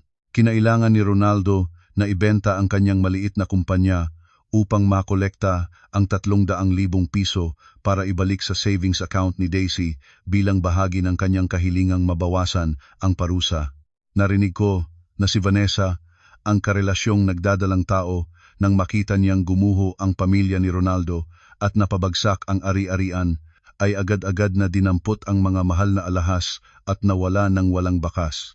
Ang kinalabasan ng mga tao na masakim at taksil ay tunay na isang malakas na sampal ng karma. Para sa akin, lahat ay nakaakyat ng paitaas ng maganda. Ang aking campaign na, ang modernang babae, mahalin ang sarili bago, mahalin ang iba, ay naging isang napakalaking fenomena sa social media. Ang kita ng partner ay naglundag ng mataas, nagdala ng malaking kita para sa kumpanya. Sa meeting ng punong pangkat sa simula ng buwan, nagpasya ang direktor ng kumpanya na ipromote ako sa posisyon ng communications director. Ang napakagandang sweldo at benepisyo ay nakatulong sa amin hindi lamang na mabigyan si Daisy ng masaganang buhay, lumipat kami sa isang maayos na kondominium na may mahigpit na seguridad kundi pati na rin ay may natitira para sa ipon para sa kinabukasan. Sa isang hapon ng Sabado, tinawag ako ni Ricky upang imbitahan sa hapunan para ipagdiwang ang aking promosyon. Kumain kami sa isang tahimik na French-style na restaurant malapit sa Manila Bay. Ang dilaw na liwanag ng kandila ay mainit na nagbabalik tanaw sa matatag na mukha ni Ricky. Sa buong panahon ng pagsubok, si Ricky ang aking pinakamaasahang pundasyon. Hindi lamang siya ang natatanging abogado na nagbalik ng katarungan sa akin, siya rin ay isang kaibigan, isang lalaking maingat at mapagmalasakit sa aming ina't anak. Sa pagtatapos ng hapunan, malumanay na kinuha ni Ricky mula sa bulsa ng kanyang suit ang isang pulang velvet na kahon at iniabot ito sa akin. Para sa inyo, pakikipagbati sa bagong communications director, buksan mo at tingnan kung nagugustuhan mo. Nagtatakang kinuha ko ang kahon at malumanay na binuksan ang takip. Sa loob ng kahon, nakahiga sa puting satin ay isang gintong kuwintas na may palagay na hugis dahon ng puno. Biglang huminto ang aking puso sa isang tibok. Ang aking mga mata ay nagsimulang maluha. Iyon ang kuwintas na alaala ng aking inay. 4 na taon na ang nakakaraan nang sinabihan ng mga manghuhutok si Ronaldo, kinailangan kong pigilan ang luha at tanggalin ang kuwintas na ito at ibigay kay Jiengeng Remedios upang isangla para maayos ang sitwasyon. Nangako siya na ibabalik kapag magtatrabaho na si Ronaldo. Ngunit nilabag niya ang pangako, sinabi niyang nabili na ng pawn shop ang alahas upang makuha ang pera. Akala ko ay hindi ko na makikita muli ang sagradong alahas na iyon. Ricky, paano mo ito nahanap? Nanginig kong kinuha ang kuwintas at inilagay ito sa aking dibdib, naramdaman ang pamilyar na init ng aking inay na parang bumabalot sa akin. Ngumiti si Ricky ng malambot, ang mga mata ay puno ng pagmamahal. Naalala ko sa isang usapan namin sa iyong kwarto, binanggit mo ang alahas na ito. Nakiusap ako sa mga kaibigan ko sa PNP na muli nilang suriin ang lahat ng pawnable shops sa Quiapo at Divisoria batay sa salaysay ni Gineng Remedios. Maswerte na ang may-ari ng tindahan ay napakamaganda ang pagkakagawa kaya itinago niya para sa kanyang asawa, hindi pa ito natunaw. Nakipag-ayos ako upang matubos ito. Ang alahas ng iyong ina ay nararapat na hawak mo. Napaluha ako ng malalim. Ang mga luha ng kaligayahan ay patuloy na bumubuhos. Sa gitna ng malupit at walang awa na mundo na ito, isang lalaki ang handa na magsumikap upang mahanap ang isang maliit na alaala dahil sa isang simpleng salita ko. Binibigo niya ang mga bagay na para sa akin, pinoprotektahan ako sa lahat ng kanyang kakayahan. Inaikot ni Ricky ang mesa, malumanay na binisita ako upang isuot ang kuwintas sa aking leeg. Ang kanyang kamay ay dumaan sa aking balikat, nagpadala ng isang kakaibang damdamin. Marivic, malapit nang matapos ang kaso, ang mga taong sumasakit sa iyo ay malapit nang maparusahan ng batas. Ang madilim na nakaraan ay natapos na. Handa ka bang samahan ako sa pagsulat ng bagong kabanata para sa kinabukasan? Nangangako akong gamitin ang natitirang bahagi ng aking buhay upang pangalagaan ka at si Daisy. Tumingin si Ricky ng malalim sa aking mga mata. Ang boses ay mainit at tapat. Tumango ako at ngumiti ng maliwanag sa kabila ng mga luha. Ang puso ko na dati inagyelo dahil sa mga sugat ng kataksilan ay tunay ng muling nabuhay. Naniniwala akong ang kaligayahan ay ngumingiti sa mga taong nagpupumilit na tumayo mula sa putikan. Ngunit ang buhay ay hindi kailanman kasing simple niyon. Bago maabot ang walang hanggang kapayapaan, palagi pa ring alam ng kadiliman kung paano magtapon ng pinakabastos na huling hagupit. Makalipas ang ilang araw ng payapang pamumuhay, isang Martes ng hapon habang naghahanda akong pumasok sa isang mahalagang pulong kasama ang mga business partner, ang aking personal na telepono ay patuloy na nagring. Ang screen ay nagpapakita ng numero ng guro ng nursery school ni Daisy. Isang masamang kutob ang dumaan sa aking isipan, agad akong humingi ng pahintulot na lumabas sa koridor upang sagutin ang tawag. Hello Ate Marivic, nakauwi na ba si Daisy at ligtas? Ang boses ng batang guro ay may kaunting pag-aalangan. Ano ang sinabi mo? Nandito pa ako sa opisina, 5:00 ng hapon ang sunduin ko si Daisy. Nagulat akong nagtanong at nagsimulang mabilis tumibok ang puso ko. 1 segundo ang katahimikan at biglang naging tunay na gulat ang boses ng guro. Ay naku ate, noong 3:30, isang matandang babae ang pumunta sa paaralan. Sinabi niyang lola ng kay Daisy siya, sinabi niyang may urgent na gagawin sa probinsya at kailangan agad na dalhin ang bata. Natandaan niya ang tamang mga pangalan ng magulang, natandaan ang tawag sa bahay ng bata, at nagpakita pa ng litratong sabay sa bata sa telepono. Lumabas si Daisy at tinawag pa siyang lola, walang iyak, kaya pinayagan ng guard ng paaralan na kunin si Daisy. Parang bumugsak ang lupa sa ilalim ng aking mga paa, nagdilim ang aking mga mata. Ang lola ni Daisy walang iba kundi Signang Remedios. Ipinagbawal siyang lumabas sa lugar ng kanyang tirahan habang naghihintay sa pagdinig bakit siya maglakas loob na pumunta sa nursery school at dalhin ang aking anak.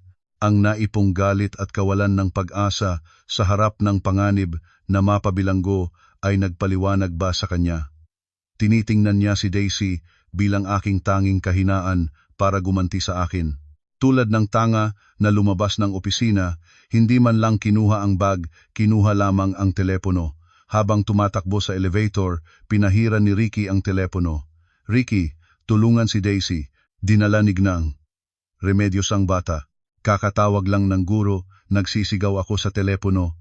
Ang luha ay bumabagsak, ang boses ay nangingitim sa matinding gulat. Mahinahon ka, Marivic, nasaan ka ngayon? Susunduin kita. Nakatawag ka na ba sa pulis? Sumagot si Ricky. Ang boses ay napakaapurahan, ngunit nagpapanatili ng katahimikan ng isang profesional sa batas. Nasa lobby ng opisina ako, tatawag na sa pulis ngayon. 5 minuto pagkatapos, ang sasakyan ni Ricky ay bumagsak sa pintuan ng gusali. Sumabay na ako, at nagtungo kami ng diretso sa nursery school. 2 PNP crime investigators ang kasabay sa pagdating para tumanggap ng ulat. Ang camera footage sa harap ng paaralan ay nagpapakita na Signang Remedios ay nakasuot ng malaking sombrero na nakatakip sa kalahati ng mukha, hawak-hawak ang kamay ni Daisy habang inaangkas ito sa isang taxi na may kakaibang plaka. Si Daisy ay hindi alam ang plano ng lola kaya matiwasay na sumakay. Mabilis na nakipag-ugnayan si Ricky sa traffic management group upang matrace ang taxi sa pamamagitan ng city camera system.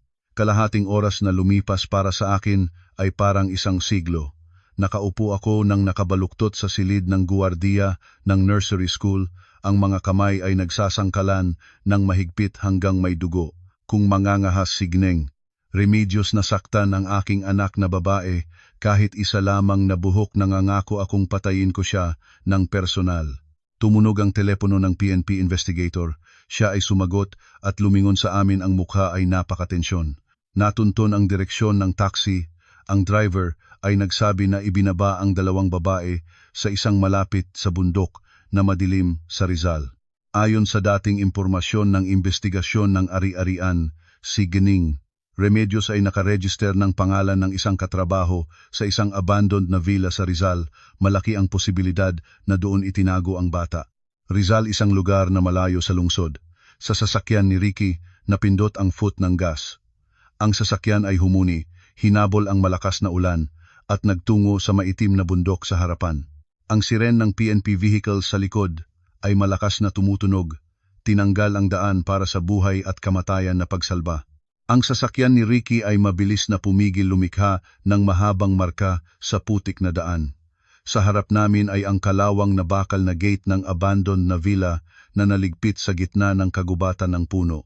Madilim na ang langit, ang ulan ay patuloy na bumubuhos.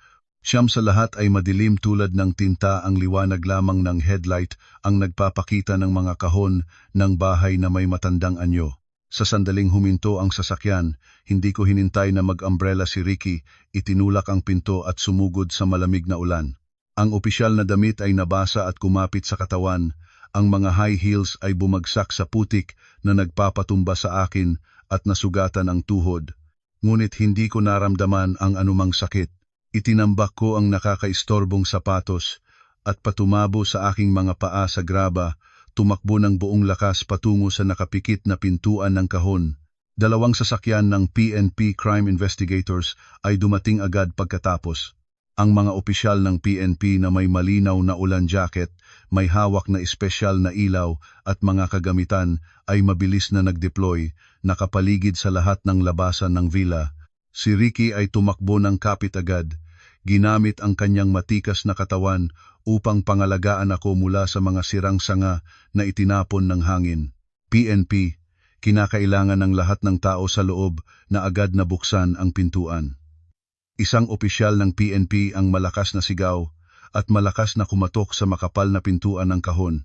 Sa loob ay ganap na katahimikan, walang kahit isang tunog ang sumagot. Ang takot ay bumangon at humadlang sa aking lalamunan. Ang aking anak ay naroon sa loob at siya ay nasugatan. Sibakin ang pintuan ang aking anak na babae ay dumudugo sa loob. Pakiusap, sibakin ang pintuan para sa akin. Sumigaw ako, paulit-ulit na tinutusok ang pinto ng kahon hanggang sa mamaga at dumugo ang aking mga daliri. Nang makita ng punong opisyal ang matinding sitwasyon, tinawagan ang dalawang opisyal na gumagamit ng bolt cutter upang matanggal ang pangunahing kandado. Ang mabigat na pinto ay bumukas, nagpapalabas ng malamig na hangin at amoy ng amag. Ang ilaw ng PNP investigators ay nagpapakita ng mga matutulis na sinag sa madilim na sala. Ang tanawin sa harap namin ay nagpahinto ng aking puso. Sa sulok ng sala malapit sa sira-sirang sofa, si Daisy ay nakahiga nang nakabaluktot ang dugo mula sa sugat sa noo ay huminto na, ngunit naging matitgas na pula at maitim na nakakatakot sa manipis na maputlang mukha at puting uniforme ng nursery school. Ang bata ay nakapikit, ang paghinga ay mahina at pabugso-bugso. Sa tabi niya, Signang. Remedios ay nakaupo sa sahig, ang dalawang kamay ay nagtataklob sa ulo, ang buhok ay gusot. Nang matamaan ng liwanag ang kanyang mukha, ginamit ang kamay upang takpan ang mata, ang bibig ay nagsasabi ng walang katotohanang mga salita tulad ng isang nabaliw.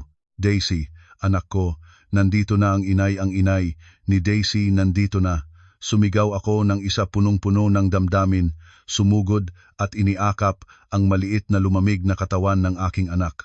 Ang aking puso ay parang hinilang palabas ng aking dibdib at pinisil. Inihilig ko ang pisngi sa dumi-dumihang mukha ng aking anak. Ang luha ay dumadaan na halo ng maalat na ulan. Si Daisy ay narinig ang aking tawag, ang mga mahabang kilay ay bahagyang nanginig at unti-unting binuksan ng bata ang mapagod na mga mata. Nakita ako, ang labi ng bata ay bahagyang gumalaw, napilitan ng isang napakahirap na ngiti. Inay, narito ka na para iligtas si Daisy. Matapang si Daisy, di ba inay? Natawagan ko si Tatay Ronaldo. Oo, ang Daisy ng inay ay napakamabait, napakatapang. Patawad ng inay dahil huli akong dumating, dadalhin na kita sa ospital. Hinagkan ko ang malamig na kamay ng bata, umiyak ng pabugso-bugso. Kasabay nito, ang mga opisyal ng PNP ay humakbang upang pigilin si Ging Remedios. Wala itong senyales ng pagtanggi, nakaupo lamang ng wala sa sarili at nagsasalita. Isang opisyal ng PNP ay matatag na inugnayan ang kanyang mga kamay sa likod gamit ang malamig na metal na posas.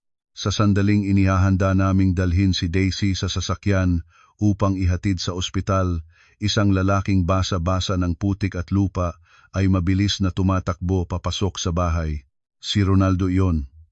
Ang kanyang sasakyan ay naisangla sa maputik na kalsada, kaya naman patalakbo siya para sa natitira pang distansya. Nang pumasok sa sala at nakita ang mga bakas ng dugo sa noo ng kanyang anak at ang sariling ina na nakakilos ng posas, gumuho si Ronaldo. Nay, ano ang ginawa mo? Gusto mo bang patayin ang sarili mong apo? Sumigaw si Ronaldo. Ang dalawang kamay ay iniangkop sa mukha at umiyak ng malakas tulad ng bata. Ang matinding pagsisisi ay malinaw sa nagkagulat na mukha ng lalaking dating walang pusong lumingon sa kanyang pamilya.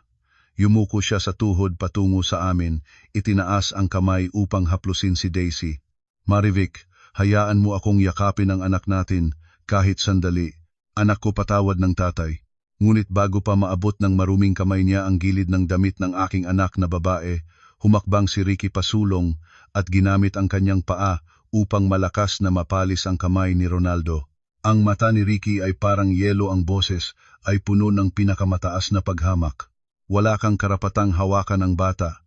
Ang mga peking luha na ito ay hindi mapagtatakpan ang kasalanan ng iyong ina at ikaw. Lumayo kang dyan at hayaan kaming dalhin ang bata sa ospital. Kung may mangyari sa bata, personal kitang ihahatid sa kulungan kasama ang iyong malupit na ina. Hindi ko man lamang sinilip kahit isang beses si Ronaldo. Iniakap ko ng mabuti si Daisy, tumayo ng tuwid, at lumakad ng matatag palabas ng nakakalito na bahay na iyon. Sa labas, ang ulan ay nagsimula ng humupa. Ang kadiliman ay nagbibigay daan sa kulay asul at pulang ilaw na kumikislap mula sa mga sasakyan ng PNP. Signang, Remedios ay inilayo sa pamamagitan ng mahigpit na pagbabantay ng nagpapatupad ng batas. Sa sasakyan na papunta sa ospital, inihilig ko ang pisngi ng aking anak sa aking dibdib at dinirinig ang bawat tibok ng puso ng bata, bawat tibok na nagpapatunay ng buhay. Si Ricky ay nagmamaneho, paminsan-minsang tumingin sa side mirror na may mga mata na puno ng pagmamalasakit at pag-aalala. Ngayong gabi, ang pinakamalaking bagyo ng buhay ng aming ina't anak ay opisyal na natapos. Ang liwanag ng katarungan at kapayapaan ay tiyak na naghihintay sa amin sa harapan.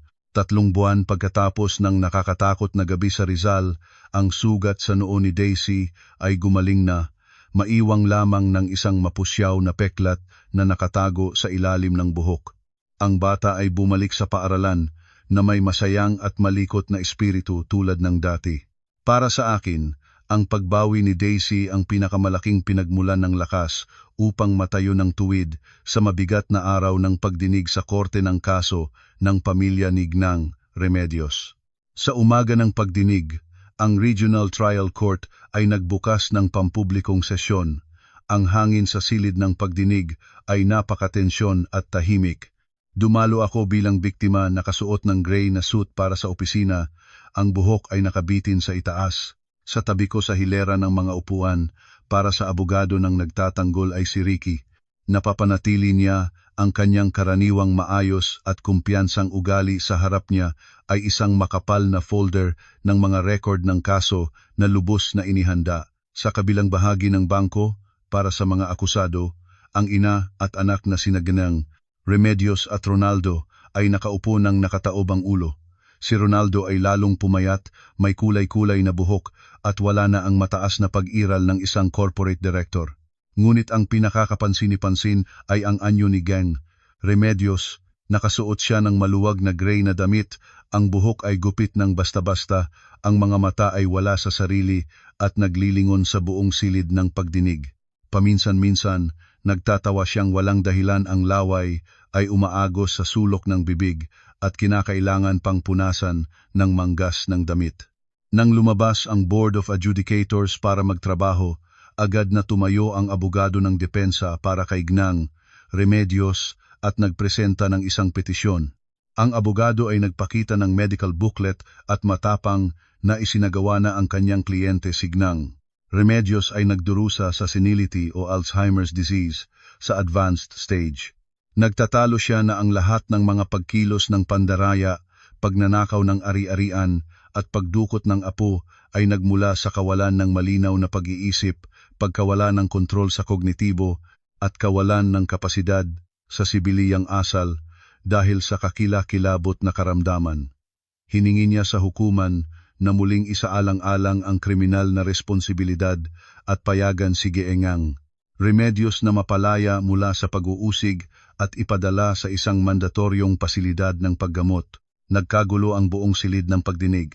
Si Gnang Remedios ay nakaupo sa bangko ng mga akusado at nagpatuloy sa kanyang kahangahangang palabas, nagsimulang kumanta ng mga lumang awit ng mga bata at nagtanong kay Ronaldo ng mga walang katotohanang mga tanong tulad ng isang 3 taong gulang na bata. Ang palabas na ito ay tunay na inihanda ng sobrang husay. Gusto nilang gamitin ang sakit bilang panlalasap na kalasag upang makaiwas sa parusa ng batas. Gayunpaman, si Ricky ay hindi nagulat kahit kaunti. Bahagya siyang ngumisi, tumayo ng tuwid, at humingi ng pahintulot sa tagapamuno ng pagdinig upang ipakita ang mga kontra-katibayan. Sa pamamagitan ng malalim at matibay na boses, sinimulan ni Ricky na layasan ang bawat layer ng pagtatago ng salarin. Marangal na Board of Adjudicators, ang argumento ng aking kapwa-abogado ay tila napakamakatao, ngunit ang batas ay hindi maaaring mapanlinlang ng mga lagdang medikal na sertipiko. Upang matiyak ang katumpakan ng kaso, nakipagtulungan kami sa National Center for Mental Health at humingi ng isang independenteng medikal na review board upang suriin muli ang tunay na kalagayan ng kalusugan ng akusado na si Remedios de la Cruz. Kinuha ni Ricky mula sa bag ang isang ulat ng pagsusuri na may pulang tatak at humingi sa court secretary na ihahatid ito sa hukuman. Ang resulta ng independenteng pagsusuri ay malinaw na nagsasabi ang akusado na si Remedios de la Cruz ay walang anumang aktwal na pisikal na pinsala sa utak na may kinalaman sa Alzheimer's disease. Ang aktibidad ng nerbiyos ng akusado ay ganap na normal at malinaw. Bukod dito, upang mapatunayan ang kapasidad ng akusado sa panahon ng pangyayari ng kaso, humihingi kami ng pahintulot na ipakita ang mga nakolektang recorded footage. Ang malaking screen sa gitna ng silid ng pagdinig ay nag-ilaw hindi ang mga spa o golf video tulad ng dati, kundi ang mga imaheng kinuha mula sa city cameras at sa bangko. Ang unang video ay nagpapakita kay Geng Remedios na personal na gumagalaw ng napakahusay sa kanyang smartphone upang mag-set up ng mga online lending app. Inilalagay ang aking PhilSys ID number nang walang pagkakamali. Ang pangalawang video ay ang kanyang pagpaplano na sumakay sa taxi papunta sa nursery school. Alam kung paano gamitin ang mga litrato upang linlangin ang guard ng paaralan. At pagkatapos ay maingat na hinara na si Daisy papasok sa taxi. Isang taong nagdurusa sa senility at kawalan ng memorya, kaya ba niyang gumagamit ng high-tech ng perpekto at magplano ng isang plano ng pagdukot at tandaan ng malinaw ang bawat personal na detalye ng ibang tao? Itinuro ni Ricky ang mapanuring titig papatungo sa abogado ng depensa ni Geng Remedios, na nagulumihanan at lumubog sa upuan, hindi na nakapagsalita. Sa pagkakataon ko, humingi ako ng pahintulot ng Board of Adjudicators na makatayo upang magsalita. Lumabas ako sa gitna ng silid. Ang tingin ay diretso sa dating biyenang nagkukunwaring ululin.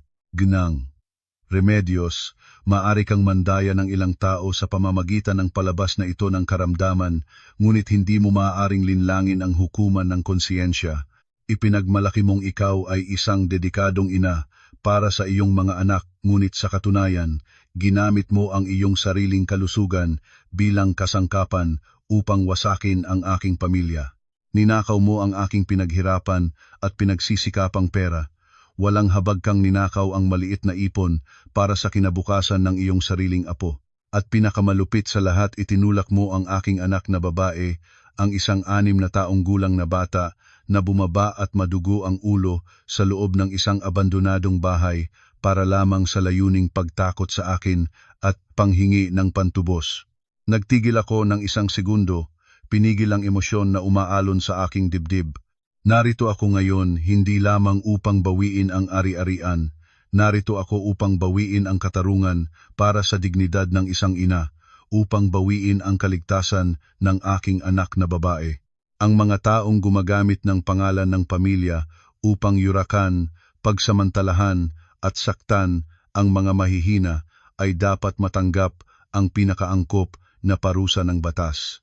Ang buong silid ng pagdinig ay nalubog sa ganap na katahimikan. Ang bawat salita ko ay parang mga palakol na itinatama sa pako ng parusa para kay Geng Remedios.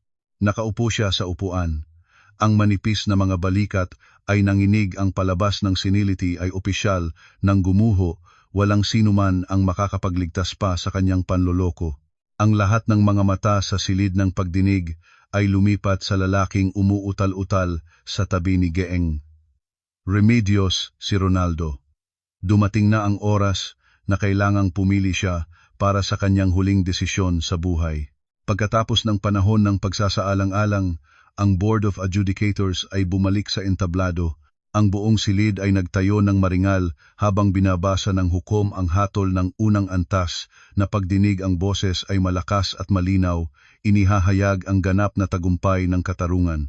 Sa kabuuan ng espesyal na kabigatan ng kaso na nagtatag ng maraming krimen, ang Regional Trial Court ay nagtatala ng parusa kay Remedios de la Cruz ng 6 na taon ng pagkabilanggo para sa estafa, pagkuha ng ari-arian, at pagdukot na may layuning panghingi ng pautang. Si Ronaldo de la Cruz ay nakatanggap ng 3 taon ng nabitin na pagkabilanggo na may 6 na taon ng probasyonaryong panahon para sa krimeng komplisidad sa pagtatago ng ari-arian at pandaraya. Tungkol sa sibiliyang responsibilidad, obligahin ang De La Cruz na ibalik agad ang buong halaga ng kalahati ng pera sa pinagsamang family account na nasa pangalan ni Maribel Santos. Dapat na ibalik ng buo ang 500,000 piso ng mana mula sa namatay na ina ni Marivic na ninakaw ni Gnang De La Cruz. Ang 300,000 piso sa savings account ni Daisy ay iuutos ng hukuman na ibalik ng buo para sa bata para sa layunin ng edukasyon, lalo na para sa mga utang sa illegal na online lending na hiniram ni Gning De La Cruz sa pamamagitan ng pagpapeke ng PhilSys ID ni Marivic. Ang hukuman ay nagdedeklara na si Marivic ay walang anumang legal na responsibilidad na may kaugnayan dito, si Jiangeng. De La Cruz ang obligadong harapin ang lahat ng kahihinatnan at responsibilidad ng pagbabayad sa mga nagpapautang ayon sa batas. Ang pamukpok ng hukom ay malakas na tumaas sa mesa ng kahon tinapos ang pagdinig. Ang parusa ay napakaangkop, makatarungan at naaangkop. Bumuntong hininga ako ng malalim, ang pakiramdam na isang napakalaking bato na matagal nang dumaan sa aking dibdib ay sa wakas ay naalis na. Lumingon ako kay Ricky, siya ay ngumiti ng mainit, bahagyang tumango. Magkasabay kaming nakipaglaban at nagtagumpay tayo. Signang. Remedios ay inilayo ng PNP bailiff sa isang saradong van patungo sa kulungan. Mabagal siyang humakbang, ang matanda at nanlalasas na mukha ay maitim, hindi naglakas loob na tumingala at tumingin sa kahit sino. Si Ronaldo ay nakatayo ng tahimik sa sulok ng koridor, tinitingnan ang likod ng ina na nawala sa likod ng bakal na pinto, pinunasan ang luha na huhulog, nang huli ang pagsisisi. Natapos na ang lahat. Ang isang lumang madilim na kabanata na puno ng kahihiyan sa aking buhay ay opisyal nang natapos. Matapos maging epektibo ang hatol sa ilalim ng mahigpit na pagpipilit ng opisina ng pagpapatupad ng sentensya, ang lahat ng ari-arian at pera ko at ni Daisy ay ibinabalik ng buo at kumpleto, walang nalaktawang kahit isang sentimo. Ang bahay na nakaharap sa kalsada ng pamilya ni Gnang Remedios ay ibinalik ng bangko upang bayaran ang mga utang sa iligal na online lending at ang kabayaran danyos. Si Ronaldo ay nawalan ng lahat, ang kumpanya ay nalugi, ang ina ay nasa kulungan, ang karelasyon ay umalis ng may daladalang pera, walang bahay at walang mukha na maipakita pa sa lungsod.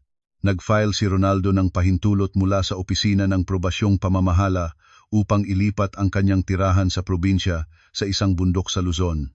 Nagsimula siya ng bagong buhay bilang isang manggagawang panghasaman upang matubos ang mga kasalanan ng nakaraan.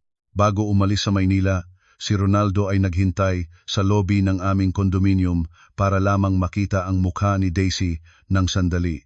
Bumili siya ng isang pink na hair clip para sa anak at pagkatapos ay umalis na nang dahan-dahang naglalakad sa ilalim ng mga puno ng kalye. Sa pagtingin sa malungkot at mahiyaing likod ng dati kong asawa, wala na akong galit. Naramdaman ko lamang ang isang mapait at malungkot na damdamin para sa isang taong hindi narunasan ang pagpapahalaga sa kaligayahan ng pamilya. Sa muling pagtanggap ng malaking halaga ng pera, hindi ko ito ginastos sa mga mahal at walang silbing bagay. Pagkatapos ng mga araw ng kahihiyan, pang-aapi ng ekonomiya at psikolohikal na karahasan, lubos kong nauunawaan ang kirot ng mga mahihirap at mahina na babae na nakulong sa mga torturosong relasyon sa pag-aasawa. Sa payo ni Ricky at sa suporta ng media company kung saan nagtatrabaho ako, nagpasya akong mag-alay ng kalahati ng naibalik na pera upang magtayo ng isang pundasyon na may pangalang Liwanag. Ang pundasyon ng Liwanag ay nakikipagtulungan sa law office ni Ricky upang magbigay ng libreng legal na tulong, psychological counseling, at mga short-term vocational courses para sa mga babaeng na biktima ng karahasan. Ninakaw ang ari-arian kapag naghiwalay. Tuwing katapusan ng linggo, sa halip na magpahinga, kasama si Ricky na pumunta sa mga industrial zone at sa mga maralitang lugar upang makipag-usap, magbahagi ng kaalaman sa batas at magbigay ng inspirasyon sa mga kababaihan. Nais kong ipahayag ang mensahe na ang mga babae, anuman ang kanilang gulang at kalagayan, ay may karapatang mabuhay ng may kalayaan, paggalang at pagmamahal. Ang pundasyon ng Liwanag ay mabilis na nakatanggap ng mainit na suporta mula sa komunidad at nakatulong sa daan-daang babae upang mahanap ang bagong buhay. 2 taon pagkatapos ng kaso, isang maliwanag na hapon ng tag-araw sa magandang dalampasigan ng Boracay. Ang hangin ng dagat ay nagpapalipas ng aking mahabang buhok, nagdadala ng sariwang amoy ng brine ng malawak na karagatan. Nakasuot ako ng aquamarine na damit na may daloy at naglalakad ng paa sa maputlang buhangin. Sa malayo malapit sa malinaw na tubig, si Ricky ay nakarolyo ng kanyang pantalon, nakayuko upang tulungan si Daisy sa pagtatayo ng napakalaking kastilyo ng buhangin. Si Daisy ay 8 taong gulang na ngayon, mataas at maliwanag na masaya. Ang bata ay tawang-tawa, gumagamit ng maliit na plastic bucket upang bungkalin ang tubig dagat at ibuhos sa mga toreng buhangin. Ang tawang ng bata ay halos sa ingay ng mga alon, lumilikha ng pinakamapayanapang musika sa buong mundo. Tumingala si Ricky at kumaway sa akin. Tumakbo siya patungo sa akin. Ang mukha ay naging mas maitim at nagliwanag ng masayang ngiti. Sa loob ng 2 taon, si Ricky ay palagi na sa tabi ng aming ina't anak, hindi maingay, hindi nagmamadali, ngunit tahimik na nagpoprotekta at nag-aalaga sa amin ng may pinakatunay at malalim na pagmamahal. Marivic, halika at tingnan ang nagawa ng 2 daddy-daughter team. Matibay ang kastilyo, hindi ito guguho kahit na ihampas ng mga alon. Hawak ni Ricky ang aking kamay at masayang hinila patungo sa kanilang obra.